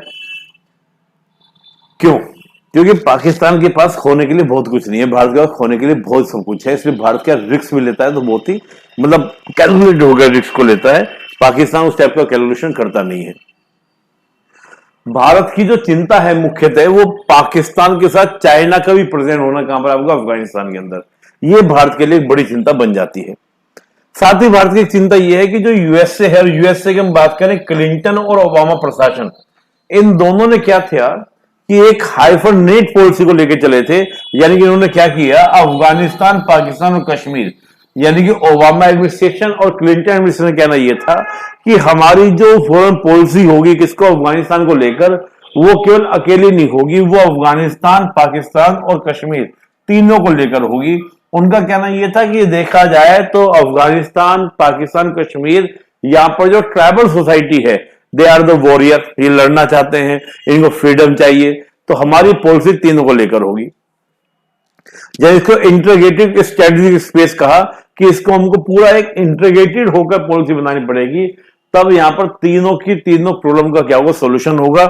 हम किसी एक को छोड़ें, क्योंकि पाकिस्तान चाहता है कश्मीर, पाकिस्तान को रहना है अफगानिस्तान के अंदर। पाकिस्तान क्या करता है, उन्हीं मुजाहिदीनों का, तालिबान का प्रयोग करता है कश्मीर के अंदर, तालिबान का इन्वॉल्वमेंट हो जाता है कश्मीर के अंदर। तो होता क्या है कि आपस में क्या इंटीग्रेटेड हो जाते हैं। तो अमेरिका का कहना यह था, ओबामा और क्लिंटन प्रशासन का, कि हमको इंटीग्रेटेड प्लान बनाना होगा तब जाके फौरन सॉर्ट आउट होगी। लेकिन भारत ने इसका विरोध किया। भारत ने कहा कि भाई ये कौन सी बात हुई, कश्मीर से क्या मैटर है, कश्मीर का सीधा सीधा मैटर है, तालिबान का कश्मीर को मतलब ही नहीं है। तालिबान तो इसलिए आ रहा है क्योंकि उसको पाकिस्तान भेज रहा है, पाकिस्तान उकसा रहा है, पाकिस्तान कह रहा है कि जाना पड़ेगा तुम्हें, तो पाकिस्तान की वजह से जा रहा है, पाकिस्तान को रोक दो, कश्मीर का इशू खत्म हो गया। और कश्मीर भारत का इंटरनल पार्ट है। दूसरा, अब जो अन्य देश वहां पर आते जा रहे हैं, जैसे ईरान आ गया, तुर्की आ गया, आपका सऊदी आ गया, ये जो वहां पर नए नए स्टेक होल्डर बन गए हैं, इसके अलावा जो नए नए वहां पर क्या नॉन स्टेट एक्टर आ गए, जैसे आईएसआईएस आ गया, आईएसआईएस खुरासान आ गया। अब वो तो बोलते हैं कि हम पूरे हिंदुस्तान तक पूरा कब्जा करेंगे, जो आईएस खुरासान बोलता है। इसके अलावा आपके और भी अलकायदा हो गए, वो सब ऑलरेडी एक्टिव है, तो वो सब भारत के लिए क्या बन, चिंता का विषय बन जाते हैं। अब बात करते हैं कि भारत के पास में क्या ऑप्शंस हैं, भारत के पास में क्या आपके विकल्प हैं। बेटा अब मैं प्रेजेंट में आ रहा हूं कि भारत के पास में क्या ऑप्शंस हैं। पहला ऑप्शंस की हम बात करें, देखिए जी, भारत में ऑप्शंस क्या है। पहला, एक तो बड़ी इंटरेस्टिंग बात यह है कि जिस समय पूरा पीस टॉक चल रहा था, आपको याद होगा जब पीस वार्ता यानी कि शांति वार्ता चल रही थी डोनाल्ड ट्रंप के प्रशासन के समय, उससे पहले भी, तो कई बार डोनाल्ड ट्रंप ने ऐसी पॉलिसी लेकर आए कि अब इंडिया पाक पॉलिसी की मिलकर करेंगे। अब डोनाल्ड ट्रंप ने यह तक कहा कि आप अफगानिस्तान के अंदर अपने फोर्सेस को भेजिए, यानी कि आपका आर्मी फुटप्रिंट होना चाहिए, ये आपका मुद्दा है, आपका विषय, आपको आना चाहिए। भारत नहीं गया। स्थिति ये हो गई थी कि पीस टॉक से भारत को बाहर कर दिया गया। पाकिस्तान बड़ा रोल निभा रहा है, ईरान बड़ा रोल निभा रहा था, अमेरिका के साथ में आपका रशिया की बात हो रही थी, वो सब बैठ के भारत को बिल्कुल भारी कर दिया गया था। और उस समय क्या था कि भारत के साथ मिलकर अमेरिका ने मिलकर क्वाड बना लिया था। तो रशिया को ये लगने लगा था कि भारत जो है फ्रांस, अमेरिका, ब्रिटेन इनके नजदीक जा रहा है। तो ये स्थिति हुई थी जब वहां से अमेरिका जाने की बात कर रहा था 2021 में, तो रशिया ने ये तक कह दिया था कि इंडिया को खुद अपने स्ट्रेटेजिक ऑप्शन सोचने होंगे, हम अपने साथ इंडिया को लेकर नहीं चलेंगे। यानी कि रशिया ने एक तरीके से हमको खाली कर दिया था, बिल्कुल छोड़ दिया था। तभी आपको याद होगा, आपने थोड़ा बहुत करंट पढ़ते होंगे, तो हमारे जयशंकर जी कई देशों की यात्रा पर गए, चाहे ईरान भी गए, टर्की भी गए, कई देशों की यात्रा पर गए कि भाई अफगानिस्तान को लेकर क्या नीति होनी चाहिए, क्या पॉलिसी होनी चाहिए। ठीक है दोस्तों, तो ये स्थिति हुई। लेकिन आज के हालात बदले हैं। ये मैं बात कर रहा हूं 2021 के, लेकिन 2022 के हालात बदले हैं। क्यों बदले हैं? क्योंकि यूक्रेन मुद्दा हो गया। और यूक्रेन मुद्दे में जिस प्रकार भारत ने रशिया की मदद करी है, रशिया के साथ खड़ा रहा है, तो इससे क्या होता है, रशिया और भारत की मिलकर वहां पर क्या हो सकती है, पॉलिसीज बन सकती है, नीति बन सकती है। तो चलिए कुल मिलाकर तो कहा कि तो वहां पर उस समय 2021 में भारत अकेला सा रह गया था। अब यहां पर कुछ लोगों का कहना यह, तो दो बातें हैं। कुछ लोग कहते हैं कि भारत को अब तालिबान से बात कर लेना चाहिए, क्योंकि तालिबान जो है वो वास्तविकता है, that is the reality. Taliban क्या है, वास्तविकता है। भारत को तालिबान से बातचीत करना चाहिए। परिवर्तन, हाँ बेटा अब चेंज हो गई है, अब नहीं है अमेरिका की जो हाइफनेट पॉलिसी थी अमेरिका की, वो पॉलिसी नहीं कि भारत ने आपत्ति जताई तो उससे वो उन्होंने खत्म कर दी, डोनाल्ड ट्रंप ने खत्म कर दी। लेकिन अंदर खानी होगी, ओपनली नहीं होगी तो अंदर खानी होगी, ठीक है ना। अभी मैं वही चर्चा करूंगा जब थोड़ा सा जब आइए पूरा होगा बेटा, जब आप अमेरिका पाकिस्तान के संबंध को भी देखेंगे तो आपको और ज्यादा चीजें क्लियर होंगी, क्योंकि आपस में इंटरलिंक है सब चीजें। तो मैं यहाँ पे कह रहा था बेटा कि आपका हाँ, नो टॉक विद टेरर, कि भारत को बात करनी चाहिए। अब यहां पे बात ये होती है कि भारत अगर तालिबान से बातचीत करता है, संबंधों को बनाता है, तो भारत की हमेशा पॉलिसी क्या रही है? Zero tolerance policy, no talk with the terror. और भारत अगर तालिबान से वार्तालाप करता है तो इससे क्या होगा? जो कश्मीर के टेररिस्ट ऑर्गेनाइजेशन है उनका मोराल बढ़ेगा, उनके लिए तो एक मोराल बूस्टर की तरह काम करेगा कि भारत को अगर थोड़ा सा परेशान करेंगे, तंग करेंगे, तो भारत हमसे बात करेगा, हमारे सामने भी झुकेगा, जैसे तालिबान ने झुका दिया। और वहां पे स्थिति आज है ही ऐसी। कश्मीर में साथ साथ तालिबान आतंकवादी संगठन क्या बोलते हैं, जैसे ही आपका तालिबान ने कब्जा किया है वैसे ही कब्जा हम कश्मीर के अंदर करेंगे, तो ये मोराल बूस्टअप हो जाएगा। तो ऐसे में क्या करें? अब होता यह है कि तालिबान, देखो बड़ा, मैंने एक बात कही थी आईआर के अंदर, इंटरनेशनल रिलेशन में एक बात कही जाती है कि कोई भी रिलेशन क्या होता है? गिव एंड टेक का होता है। आज हम तालिबान को ऐसा क्या दें कि तालिबान हमारे फेवर में आ जाए? पहला इन्वेस्टमेंट तो वहां पर चीन बड़ी मात्रा में कर सकता है हमसे ज्यादा, तो इन्वेस्टमेंट की भी तालिबान को बहुत ज्यादा जरूरत नहीं है। दूसरा हम बात करें कि उसको भाई अगर चाहिए लीजिटिमेसी चाहिए, वैधता चाहिए, तो वैधता तो अमेरिका देकर ही गया। अमेरिका जिस प्रकार से भागा है निकलकर, कहां से? अफगानिस्तान से, तो मतलब क्या था? पीछे तालिबान को मजबूत करके जाना। अगर उसको तालिबान को मजबूत नहीं करना था तो उसके जाने का तरीका कुछ और होता। जैसे ही वहां से निकला तालिबान ने उसके जितने भी सैन्य अड्डे थे, उसके जो वेपन थे, उनमें सब पे कब्जा कर लिया। दैट्स मीन मतलब आपने रात को निकलते हैं, रात में आप 12 बजे निकलते हैं, 3 बजे तालिबान जाकर अड्डों पर कब्जा कर लेता है। इसका मतलब तुम खुद ही इन्फॉर्म कर रहे हो कि हम जा रहे हैं, तुम आके कब्जा कर लो। अंदर खाने तुम्हारी क्या हो चुकी है? आपस में कोई तुम्हारी डील हो चुकी थी कंट्रोल करने के लिए। तो लेजिटिमेसी का कोई इश्यू नहीं है। सऊदी तैयार बैठा है, पाकिस्तान तैयार बैठा है। तो इंडिया आज क्या दे तालिबान को कि जैसे तालिबान हमारे साथ क्या करे? संबंधों को बेहतर करना चाहे। अब ये प्रश्न मैं आप लोगों को छोड़ रहा हूं, देखता हूं कि आप कितना सोच पा रहे हैं। आइए आप पढ़ रहे हैं तो आप इसको बताइए, फिर मैं आपको बताऊंगा। सोचिए कि इंडिया को क्या देना चाहिए। अब इंडिया आगे क्या करे? हम बात करें इंडिया के वर्तमान पॉलिसी क्या होनी चाहिए। अब इसमें बेटा बहुत सारी राय हैं, अलग अलग जब हम लोग पढ़ते हैं, अलग अलग थिंकर्स की बात पढ़ते हैं, अलग अलग लोगों के विचार सुनते हैं, तो कई बातें बोली जाती है। तो मैंने कुल मिला के सभी की बातों को मिलाकर अपना एक कंक्लूजन बताया कि अब भारत को आगे कैसे चलना चाहिए। एक तो भारत को थोड़ा सा रिस्क एवर्जन पॉलिसी, यानी कि जो जोखिम लेने की जो क्षमता भारत की है, उस जो जोखिम से बचने की जो उसकी पॉलिसी है, उससे थोड़ा बचना चाहिए, छोड़ना चाहिए। क्योंकि जब तक आप रिस्क नहीं लेंगे तब तक आप गेन नहीं करेंगे। तो जोखिम लेना होगा, ठीक है, जोखिम लेना होगा। थोड़ा सा आपको जो आपकी पॉलिसी रही है रिस्क एवर्जन पॉलिसी, उससे आपको क्या होगा? छोड़ना पड़ेगा, उससे बचना पड़ेगा। क्योंकि आप हमेशा अगर आप सोचते हैं कि आपको एक ग्रेटर पावर से ग्लोबल पावर बनना है, आपको महाशक्ति बनना है, तो कोई भी इतिहास में एक उदाहरण ऐसा दीजिए जो सॉफ्ट पावर के दम पर क्या बन गया हो? महाशक्ति बन गया हो, ग्लोबल पावर बन गया हो। तो सॉफ्ट पावर के साथ हार्ड पावर भी, जो हम पाकिस्तान के साथ पॉलिसी लेके चल रहे हैं, तो वैसी पॉलिसी हम तालिबान के साथ भी लेके चल सकते हैं। और तालिबान को जरूरत है एक बहुत ही क्लियर और स्पष्ट मैसेज देने की कि देखो भाई, शांति से रहोगे, कोई इश्यू नहीं है, नहीं तो स्थिति तुम्हारी पाकिस्तान जैसी बना दी जाएगी। मैं ये नहीं कह रहा कि पाकिस्तान तालिबान को धमकाना है, लेकिन एक क्लियर मैसेज कि भारत के हितों के बीच में आपको नहीं आना है, भारत के हितों को नुकसान नहीं पहुंचाना है। इंडियन पीपल को, इंडियन आर्मी के ऊपर अटैक होगा तो इस अटैक की बहुत तगड़ी और बहुत बड़ी प्रतिक्रिया होगी, जैसे मैं बोलता हूं पाकिस्तान को लेकर। और मुझे लगता है कि अब तालिबान वालों को समझता है कि भारत ये 96 वाला भारत नहीं है कि तुम मार दो और भारत प्रतिक्रिया नहीं देगा। अब भारत क्या देगा? प्रतिक्रिया देगा। हो सकता है कि घर में घुस के मारेगा। ये नया भारत है जो आपने सुना होगा। तो ये मैसेज ऑटोमेटिकली पाकिस्तान के पास तो है, ये ऑटोमेटिकली मैसेज तालिबान के पास भी है कि ये पहले का भारत नहीं है। इसके बाद दोस्तों आपका मास्टरली इनएक्टिविटी पॉलिसी के अलावा आर्मी फुटप्रिंट के बारे में भी सोचना चाहिए। देखिए अब थोड़ा सा कुछ लोग कहना ये भी है कि भाई इंडिया को आर्मी फुटप्रिंट यानी थोड़ा बहुत ट्रूप्स के बारे में भी कि वहां पर कैसे भेजा जाए, क्या किया जाए, उस पर भी थोड़ा विचार करना चाहिए। लेकिन बिल्कुल ये नहीं कि बिल्कुल हमको एकदम अब पुरानी पॉलिसी जो ब्रिटिश वाली पॉलिसी उसको लेके चलेंगे। उससे थोड़ा सा आर्मी फुट, मैं ये नहीं कह रहा हूं आर्मी भेजनी है, लेकिन थोड़ा सा आर्मी फुटप्रिंट के बारे में भी यानी कि थोड़ा ट्रूप्स के बारे में सोचना चाहिए कि हम क्या आर्मी का प्रयोग कैसे कर सकते हैं। एक विकल्प हमेशा मन में रखना चाहिए।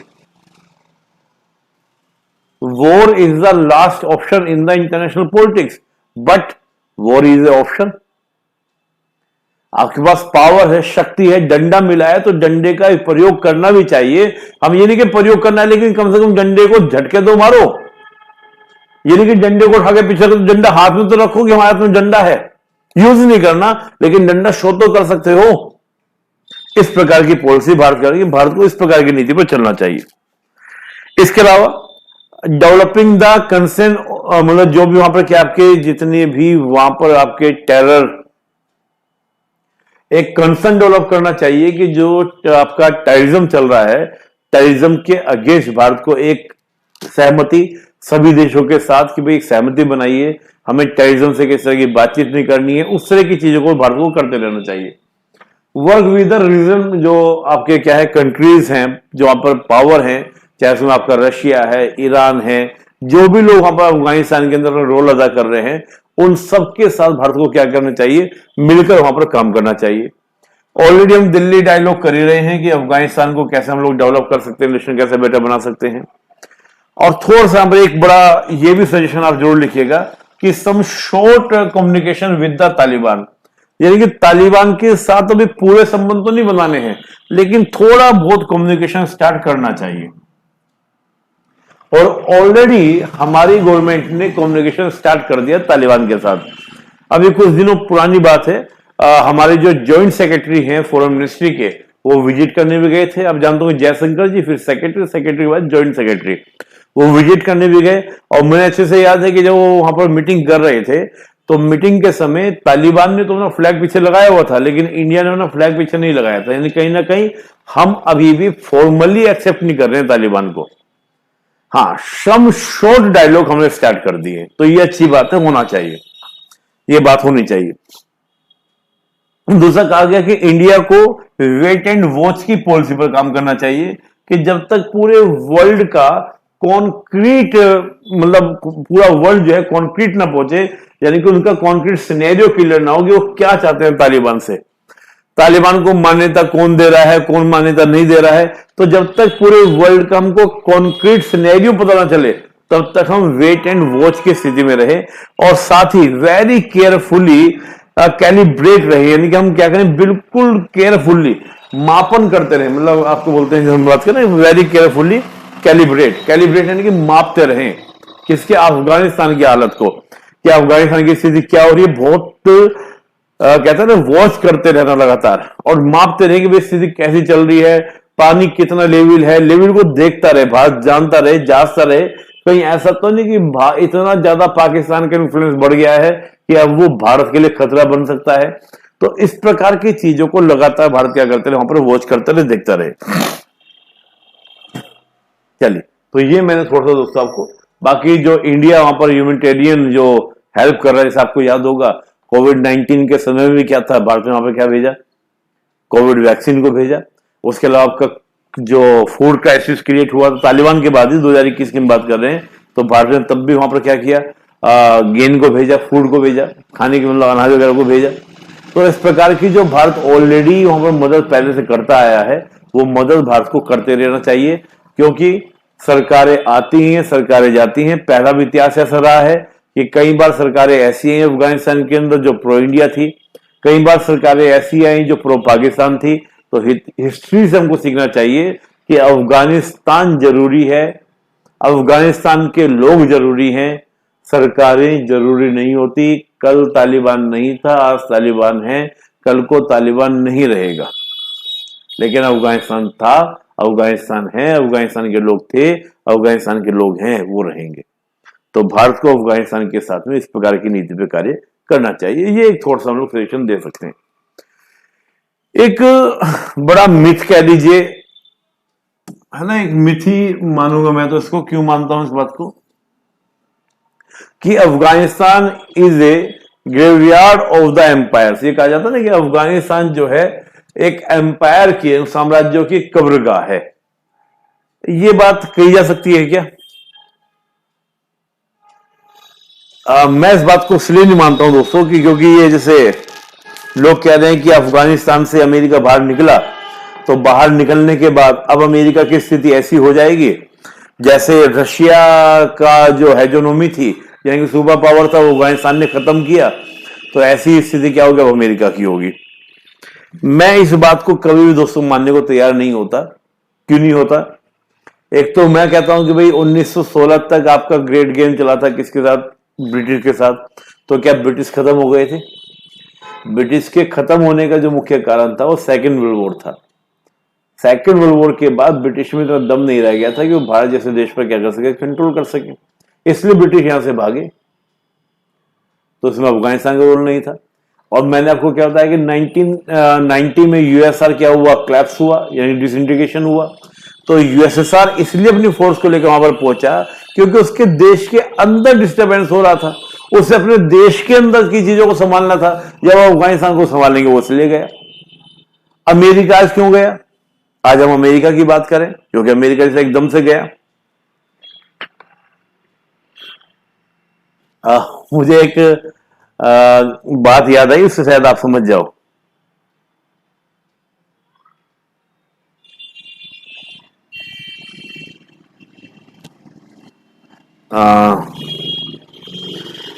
अब बात क्या है कि मैं इस बात को कैसे बताऊं आपको। एक घटना मैं बताता हूँ, वो एक बात से उदाहरण दूंगा, शायद आपको समझ में आ जाए बात को कि अमेरिका क्यों वहां पे एकदम से, इतनी जल्दी से एकदम से निकला, कारण क्या था। मुझे एक मेरे मित्र हैं, मुझे उनसे बोला कि वो किसी प्रसंग में थे, किसी के साथ उनकी मित्रता थी। तो मित्रता के बाद हुआ ये कि जो उनके मित्र थे वो कहीं विवाह करने वाले थे। तो विवाह करने वाले थे, बोले कि जो उनके मित्र थे बोले कि भैया मैं शादी कर रही हूँ और अब हम लोग क्या है ना, थोड़ा सा कम बात किया करेंगे, धीरे धीरे बात किया करेंगे। तो मेरे मित्र उनको जवाब क्या देते हैं कि इस तरह के संबंधों में एकदम ब्रेकअप होता है, धीरे धीरे कुछ नहीं होता, आज ही खत्म, जाओ तुम चली जाओ। तो कई बार क्या होता है कि हम जो सोचते हैं ना कि धीरे धीरे निकलता अमेरिका, ऐसे होता, अमेरिका प्रयास हमसे नहीं कर रहा था दोस्तों, 2014 से कर रहा था अमेरिका। तो बल्कि जब ओसामा बिन लादेन को मार दिया था 2012 में, 2011 या 12, I think Osama bin Laden 2011 या 12 मई का महीना था, चलिए जो भी। तो लादेन के मरने के बाद से ही अमेरिका इंतजार कर रहा था कि कैसे करके वो तालिबान से निकले। देखो अमेरिका गया किस लिए था? अमेरिका गया था तालिबान को मारने नहीं, बल्कि ओसामा बिन लादेन को पकड़ने, उसको मारने। सिंपल सी बात है। तो अमेरिका ने 2014 में अपना ऑपरेशन भी खत्म कर दिया था। बात को समझिए जो मैं बताना चाह रहा हूं। तो क्या ना, कई बार हम लोग फालतू के मिथ बना लेते हैं, फालतू के लोग बोलते रहते हैं कि ये हो गया वो हो गया। थोड़ा सा हम लॉजिकली समझेंगे तो बातों को लॉजिकली लिख पाएंगे। तो 2014 में अमेरिका अपना ऑपरेशन इंड्यूरिंग फ्रीडम खत्म कर देता है, और इंड्यूरिंग फ्रीडम खत्म करने के बाद से, यानी कि अब वो खत्म हो गया है, अनऑफिशियली वहां पे वो रह रहा है अमेरिका 2014 से। और जल्द से बार बार बराक ओबामा ने भी घोषणा की हम 2017 में खाली कर देंगे। उसके बाद फिर आपका क्या हुआ, डोनाल्ड ट्रंप आए कि हम खाली करेंगे। लगातार वो प्रयास भी करते रहे। अमेरिका लगातार बस प्रयास ये कर रहा था कि हम एक ऐसी व्यवस्था पर बना दें ताकि क्या हो कि भविष्य में अमेरिका के ऊपर कोई अटैक ना हो, अमेरिका को लेकर कोई दुश्मनी ना हो। अब उसके लोग पीस डायलॉग करता रहा, लेकिन पीस डायलॉग को लेकर तालिबान तैयार नहीं था, क्योंकि अमेरिका क्या बोल रहा था कि भाई पावर को क्या कर लो, थोड़ा शेयरिंग कर लो, कि जो डेमोक्रेटिक गवर्नमेंट और तालिबान है दोनों मिलकर पावर में आ जाओ। तालिबान इसको मानने को तैयार नहीं था। तालिबान कहता है पावर शेयरिंग नहीं करनी, हम ही पावर में रहेंगे। तो आखिरकार ये हुआ कि अमेरिका को लगा अभी यहां का सोल्यूशन निकलने वाला नहीं है। तालिबान ने हो सकता है श्योर किया हो कि हम तुम पर अटैक नहीं करेंगे। अब अमेरिका ये कहता है कि भाई मैं औरों की लड़ाई मैं क्यों लड़ूं, ये लड़ाई एशिया की है। भारत आगे आना नहीं चाह रहा है, पाकिस्तान अपना इन्फ्लुएंस चाह रहा है, चीन अपना सोच रहा है, तो अमेरिका फालतू वहां पर लगा पड़ा है। और अमेरिका कभी भी जो है ना वो लैंड पावर नहीं रहा। वो देखेंगे तो आज की आर्मी उतनी स्ट्रांग नहीं है जितना उसका मैरीटाइम, यानी कि जो उसकी जो सैनिक क्षमता है वो ज्यादा मजबूत है, ज्यादा स्ट्रांग है। मैरीटाइम फोर्स है अमेरिका। तो अमेरिका का जो काम था वो खत्म हो चुका है, अमेरिका वहां पर जो थी नहीं। तो यहां पर कहते हैं कि हमको एकदम से निकलना पड़ेगा। हम सोचते हैं कि धीरे धीरे इतने सालों से 2014 से हम लगे पड़े हुए, धीरे धीरे कुछ नहीं, खाली करो, बात खत्म करो, अपना देखें। क्योंकि भारत खुद तैयार नहीं था। भारत को कई बार कहा गया आओ देखो, हमारी हेल्प करो, हमारी मदद करो। इवन डोनाल्ड ट्रंप ने तो ये तक कह दिया था कि जो भारत के साथ में अमेरिका का ट्रेड होता है, ट्रेड में भारत सरप्लस में है, तो वो सरप्लस अमाउंट को खर्च अफगानिस्तान के अंदर करे। लेकिन भारत तब भी अपनी फोर्स भेजने को तैयार नहीं था। तो अमेरिका को लगा भाई मैं क्यों यहां फालतू में बैठा हुआ हूं, मेरा जो काम था खत्म हो गया, मरे जिए बात खत्म। तालिबान इतना एश्योर कर दे कि मेरे को अटैक नहीं करेगा, मुझे ये मरे हुए क्या करना, मैंने कोई ठेका ले रखा है। तो जो डोनाल्ड ट्रंप ने पॉलिसी को अडॉप्ट कर लिया था, हालांकि डोनाल्ड ट्रंप को आईआर के अंदर, मतलब मैं देखता हूं पॉलिटिक्स में मजाकिया लेते थे लोग, डोनाल्ड ट्रंप पागल आदमी है, ये ऐसे बोलते थे। लेकिन मैं कभी ऐसा नहीं मानता हूं। डोनाल्ड ट्रंप बहुत ही, मुझे लगता है कि वो बहुत ही एडवांस, बहुत जल्दी अमेरिका फर्स्ट की जो पॉलिसी वो बहुत तेजी से आगे बढ़ रहे थे। तो कुल मिला के कोई ऑप्शन ही नहीं था अमेरिका के पास, और अमेरिका इसी वजह से जल्दीबाजी से निकला। सबके अपने अपने पर्सपेक्टिव्स होते हैं, हमारे अपने हम देखते हैं कि धीरे धीरे जाता और 2-4 साल वहां पर काटता। तो वो तो पहले भी काट रहा था, भारत तो उसके बाद भी ले नहीं रहा था, है ना, कि भारत जाके कोई इन्वॉल्वमेंट निभाए, कुछ करे। जहां तक कि अशरफ गनी लगातार भारत से मदद मांग रहे थे कि भैया हमें मदद करो, हेल्प करो, वेपन दो हमें, टैक्स हम कर भी रहे थे, लेकिन उतनी नहीं जितनी उनको जरूरत थी। चलिए कुल मिला के ये स्थिति वहां पर बनी, और अमेरिका का जाना क्या था कि लाजमी एक अपना भी स्टेप था। तो मैं ये नहीं कह सकता कि वहां पर जो इसको कहा जाता है कि ग्रेवयार्ड ऑफ द एम्पायर, ये सही नहीं है, क्योंकि अपने परिस्थिति को अकॉर्डिंग सब गए। मिथ था वहां पर, हम उसको मिथ ही मानेंगे कि एक तरह से ये एक अफवाह टाइप से बने, मिथ बना देते हैं। लोग क्या कर देते हैं कि फालतू बना कि भाई अफगानिस्तान तो बहुत बड़ी चीज है, उसको वहां पर ताल्लुक कोई भी दबा नहीं सकता, कंट्रोल नहीं कर सकता। तो कुल मिला के स्थिति ये है। अब हम आज की बात करें तो तालिबान पावर में है, भारत का मैंने आपको बता दिया। भारत ने लगातार वहां पर इन्वेस्टमेंट भी काफी अच्छे किए हैं, और भारत ने अब एक शॉर्ट डायलॉग भी शुरू किया है तालिबान के साथ में। लगातार भारत उससे थोड़ा धीरे धीरे आगे बढ़ भी रहा है, नहीं तो पहले तो भारत तालिबान से बात ही करने को तैयार नहीं था। खुद तालिबान का भी जो सुर है वो बदला हुआ है, पहले सुर कुछ और हुआ करता था, अब सुर तालिबान का कुछ और है।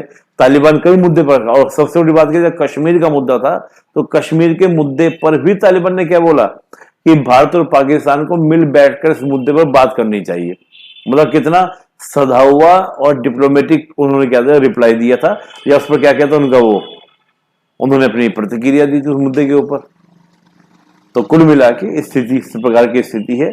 तो अभी इंडिया वेट एंड वॉच की स्थिति में चले। हाँ, अब्राहम समझौता वहां पर है, वो बेटा वो आपका मिडिल ईस्ट की बात है, अब्राहम समझौता।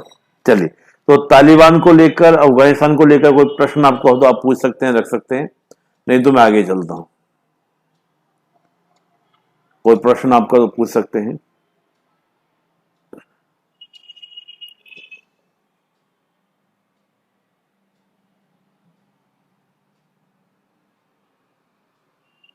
हाँ, अमेरिका सिविलियंस का भी भाई क्या था ना कि पैसा बहुत खर्च हो रहा था। अमेरिका का इन वॉर के अंदर, चाहे वो इराक का वॉर हो या अफगानिस्तान का वॉर हो, करीब 3 ट्रिलियन अमेरिकन डॉलर खर्च हुए, और इतनी बड़ी संख्या वहां पे लोग मर रहे थे। अमेरिका चाहता था कि भाई पीसफुली वहां पर सब चीजें हो जाए, तालिबान एक पावर शेयरिंग करके गवर्नमेंट बन जाए, और दूसरा जो उसके मिनरल्स हैं अफगानिस्तान के उनको मैं यूज करूं, ऐसा वहां व्यवस्था बनी। लेकिन वो बन ही नहीं पा रही है, लगातार एक्सपेंड हो रहे हैं, अमेरिका के सोल्जर्स मारे जा रहे हैं, सैनिक मारे जा रहे हैं। तो अमेरिका क्यों फालतू में वो लड़ाई को लड़ेगा जो उसके मतलब की नहीं है। अमेरिका कैपिटलिस्ट नेशन है, और कैपिटलिस्ट नेशन का बेटा मतलब ये होता है कि जो बगैर फायदे के लिए कुछ नहीं करता। अमेरिका कहता है कि मैंने अगर तुम्हें थप्पड़ मारा तो उसका मुझे तुम पैसा दो, कि मेरे हाथ को मैंने कष्ट दिया, मैंने उसके लिए तो सर्विस दी है, उसको मुझे पैसा दो। तो अमेरिका तो उस नेचर का है। इराक से तो अमेरिका ने फिर भी तेल को भर लिया, लेकिन अफगानिस्तान से क्या बढ़ता, अफीम। वहां के मिनरल्स से उन पर वो शांति हो ही नहीं पा रही, पीस हो ही नहीं पा रही है कि मिनरल्स को क्या कर सके, वो दोहन कर सके उनका। तो स्टेब्लिश नहीं हो पा रही थी। तो चलिए बेटा, ये हमने बात की किसके बारे में? अफगानिस्तान के बारे में। अब हम थोड़ा जो बात करेंगे वो बात करेंगे इसके बारे में, पाकिस्तान के बारे में, यानी कि पाकिस्तान के बारे में चर्चा करते हैं।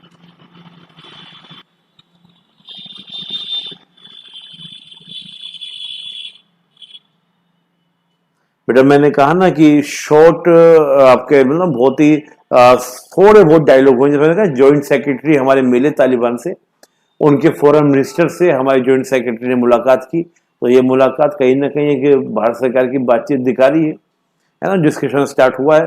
लेकिन हम ये कहें कि बहुत ही भारत ने, जैसे मैंने कहा ना, अनौपचारिक तरीके से वार्तालाप रही, क्योंकि हम लोग गए मिलने के लिए तो वहां पर तालिबान ने अपना फ्लैग तो लगाया हुआ था, लेकिन भारत ने फ्लैग नहीं लगाया। तो ये तो जरूरी है, ये डायलॉग होना जरूरी है। भारत इस डायलॉग को कर भी रहा है, तो उसमें कोई इश्यू नहीं है। हाँ, प्रश्न कैसा रहेगा ये हम बिल्कुल बिल्कुल बिल्कुल ये प्रश्न बेटा आप एक दो प्रश्न लिख लीजिए, वो प्रश्न की हम बात कर लेते हैं। एक दो प्रश्न मैं आपको बोल देता हूं, नोट कर लीजिएगा प्रश्न।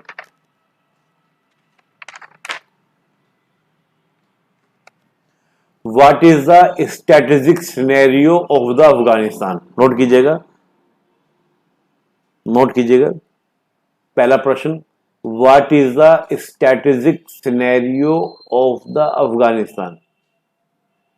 अफगानिस्तान का रणनीतिक परिदृश्य बताएं।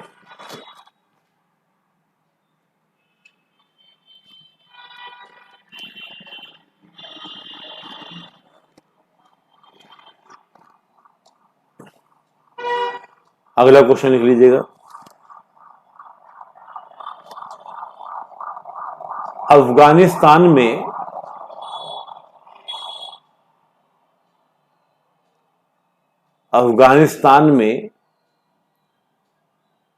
भारत के पास में क्या विकल्प हैं जिससे वह अपने हितों को साध सके? अफगानिस्तान में भारत के पास में क्या विकल्प है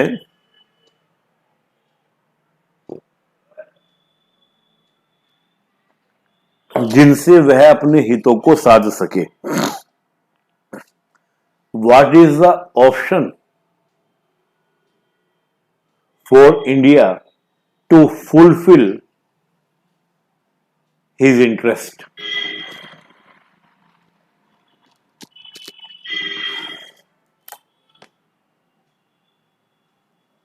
अगला क्वेश्चन एक और लिख लीजिए। भारत ने, ये तीन चार क्वेश्चन से बाहर नहीं आएगा बेटा, अब बस लैंग्वेज इधर उधर की कुछ पूछ सकता हो, बात अलग है, लेकिन क्वेश्चन इन्हीं से बाहर कुछ नहीं आएगा। बाकी ये मैं आपको दे दूंगा हैंड रिटन भी, और पीपीटी मैंने आपको पहले वाली दे दी। ये हैंड रिटन बेटा मैं आपके लिए बना रहा हूं शॉर्ट में, ताकि क्या है कि आपका मीन्स का काम हो जाए। आपको क्वेश्चन का सीधा फॉर्मेटिंग के हिसाब से मैं बना दे रहा हूं, है ना, जिससे जल्द से आपका काम हो जाए। नहीं तो पीपीटी तो बहुत लंबी है, करीब 100 पेज की पीपीटी है अफगानिस्तान की, तो बहुत लंबा समय लग जाता है उसको बताने में। तो मैंने इसलिए कि शॉर्ट में आपको बताया, जिससे आपका मीन्स का काम बन जाए। अगला लिखिएगा, अफगानिस्तान के साथ बेहतर संबंध बनाने के लिए भारत ने क्या क्या कदम उठाए हैं?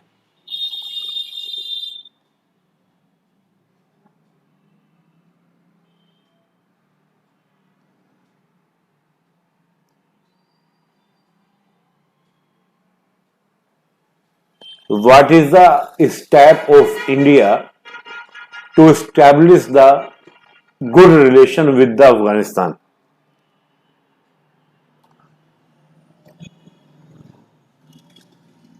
तो ये तो अफगानिस्तान के ऊपर क्वेश्चन हो गए। तो एक दो क्वेश्चन बेटा अब इसको देखिए, आप आज फॉर्मेटिंग कीजिएगा और फॉर्मेटिंग करके थोड़ा प्रैक्टिस सोचिएगा लिखने का। फिर मैं इन सबकी फॉर्मेटिंग साथ करा दूंगा आपको, ठीक है ना, एक साथ ही मैं फॉर्मेटिंग सब करा दूंगा। जो फॉरेन पॉलिसी के ऊपर क्वेश्चन लिख लीजिए, फॉरेन पॉलिसी में जो चर्चा की उस पर क्वेश्चन लिख लीजिए।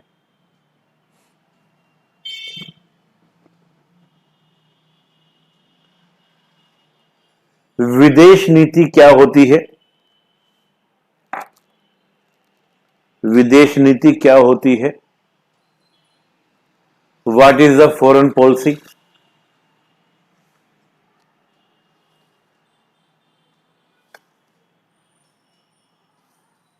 What is the foreign policy?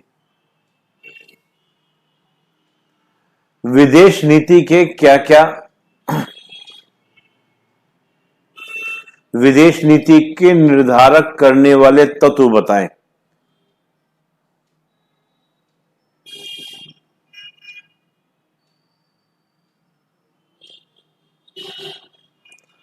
What is the determine factors of the foreign policy? अगला क्वेश्चन, भारत की विदेश नीति के सामने क्या क्या चुनौतियां हैं? What is the main challenges on the front of Indian foreign policy? उपाय बताएं, give the suggestion.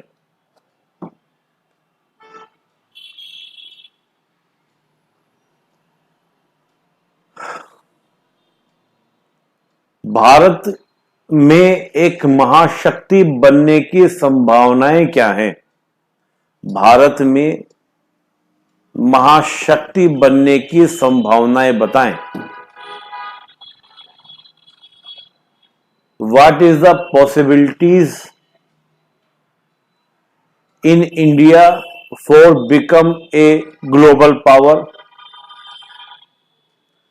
What is the possibilities in India for become a global power?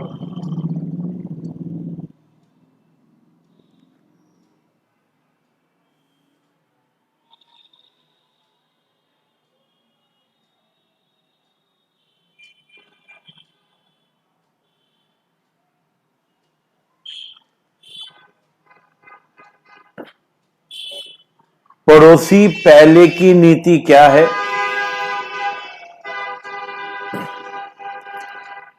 इस नीति ने पड़ोसियों के साथ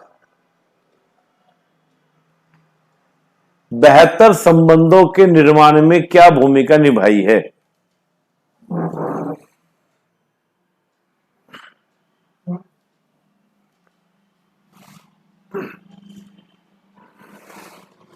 What is neighbor first policy?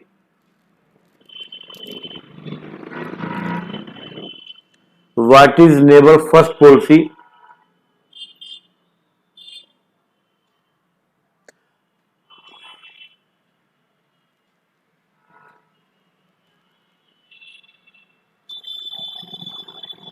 What is the importance of this foreign policy for establish the good relation with the neighbor countries?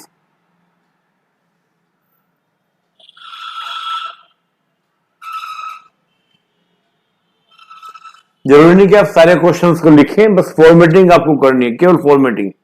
ये प्रश्न आएगा तो मैं इस प्रश्न में ये कंटेंट और इसको लिखूंगा, बस हल्का सा 2 4 5 5 6 6 पॉइंट लिख लेना है बस। अगला,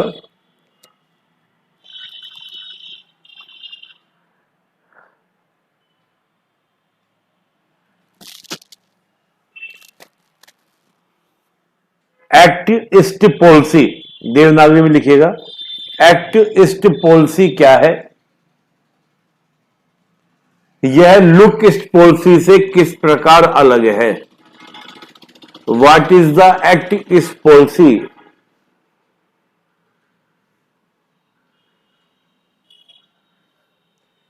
एक्ट ईस्ट पॉलिसी क्या है? यह किस प्रकार लुक ईस्ट पॉलिसी से अलग है? व्हाट इज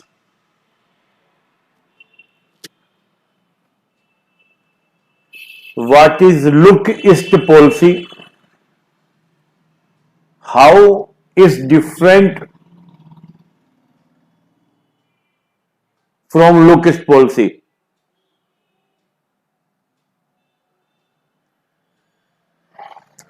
बेटा कोई नहीं, आप लेक्चर में दोबारा सुन लेंगे, क्वेश्चन कोई छूट भी गया दोबारा सुन के लिख लेंगे।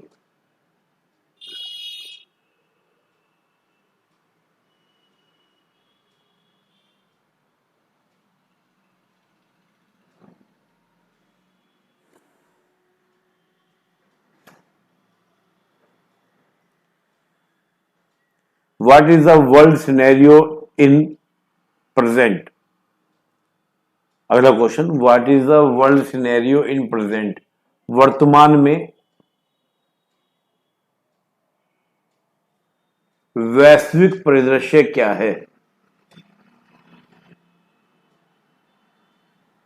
वर्तमान में वैश्विक परिदृश्य क्या है।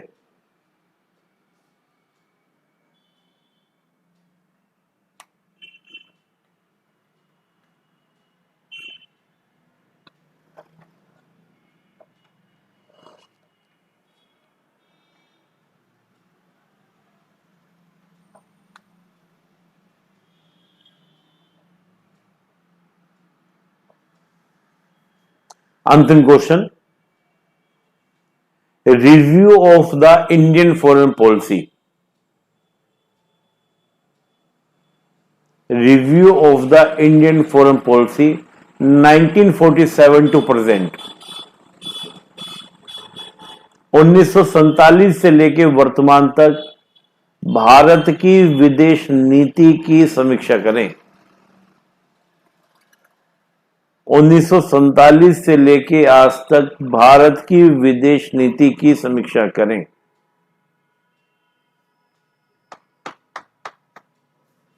एक दो प्रश्न और लिख लीजिए बस। मेरा बताइए कि आपको भाई सब डायमेंशन पता चल जाए, कैसे कैसे क्वेश्चन बन सकते हैं।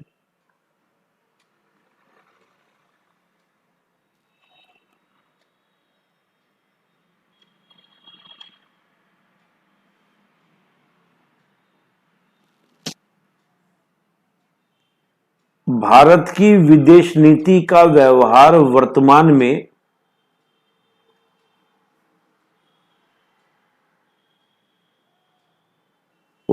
में स्मार्ट पावर की तरह है।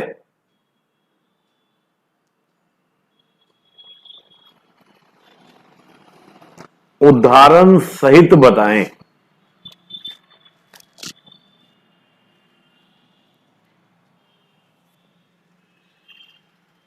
Indian foreign policy behaviour like smart power.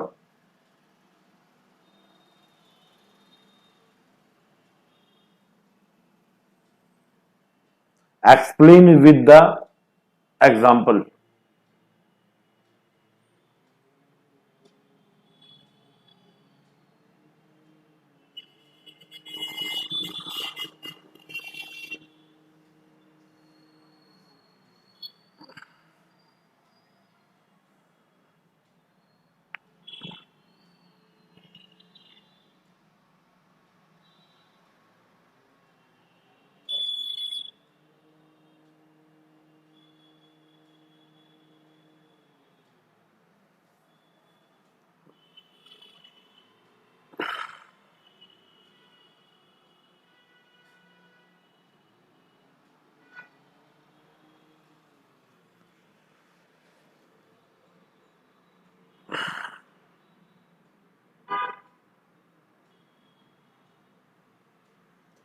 Bharat, अगला क्वेश्चन, भारत की विदेश नीति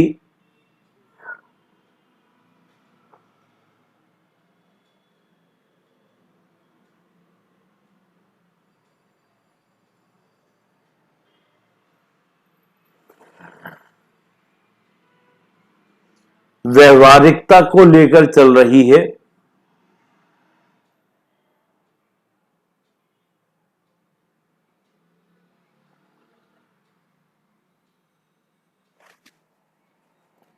व्यवहारिकता को लेकर चल रही है।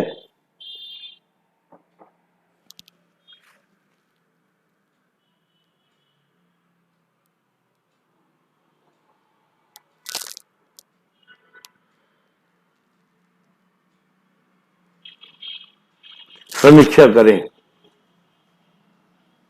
समीक्षा करें।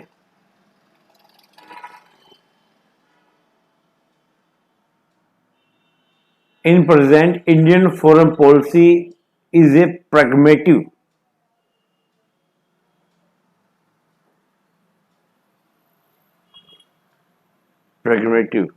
Give the review. Give the review.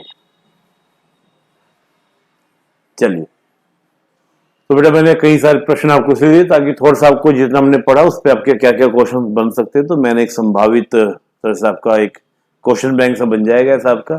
बस आपको कुछ नहीं करना है, फिर बोल रहा हूँ, लिखना नहीं है, समय आपके पास नहीं है, आप केवल फॉर्मेटिंग कीजिए। जो प्रश्न आपको लगता है कि मेरे समझ में बिल्कुल नहीं आ रहा कि इसमें क्या लिखा जाएगा, कैसे लिखा जाएगा, कुछ बार आप ये भी कहेंगे शब्द कम पढ़ रहे हैं, मैं कहता हूँ कोई शब्द कम नहीं पढ़ेंगे। अगर आपने मेरे लेक्चर्स को बहुत ध्यान से सुना है तो ना तो शब्द कम पढ़ेंगे ना आपके ज्यादा होंगे, आप एकदम अच्छे से लिखेंगे, मुझे पूरा विश्वास है। ठीक है, एक दो क्वेश्चन लिखने का प्रयास कीजिएगा। ठीक है, चलिए, तो बेटा आज इतने रखते हैं और कल हम लोग फिर इंडो पाकिस्तान पे करेंगे। मैं एक बात पूछना चाहता था कि जो हैंड रिटन वर्क करता हूं वो आपको अच्छा लग रहा है या पीपीटी से लेक्चर लिए जाए वो आपको अच्छा लग रहा है? देखिए, फाउंडेशन में तो मैं पीपीटी से लेता हूं क्योंकि उसमें मैं अच्छे से टाइम होता है, आपका समय कम है इसलिए मैं आपसे पूछ रहा हूं। ऐसे ही रिटर्न वाला कंटेंट ठीक है या पीपीटी के थ्रू में पढ़ाऊं आपको, या जैसे चल रहा है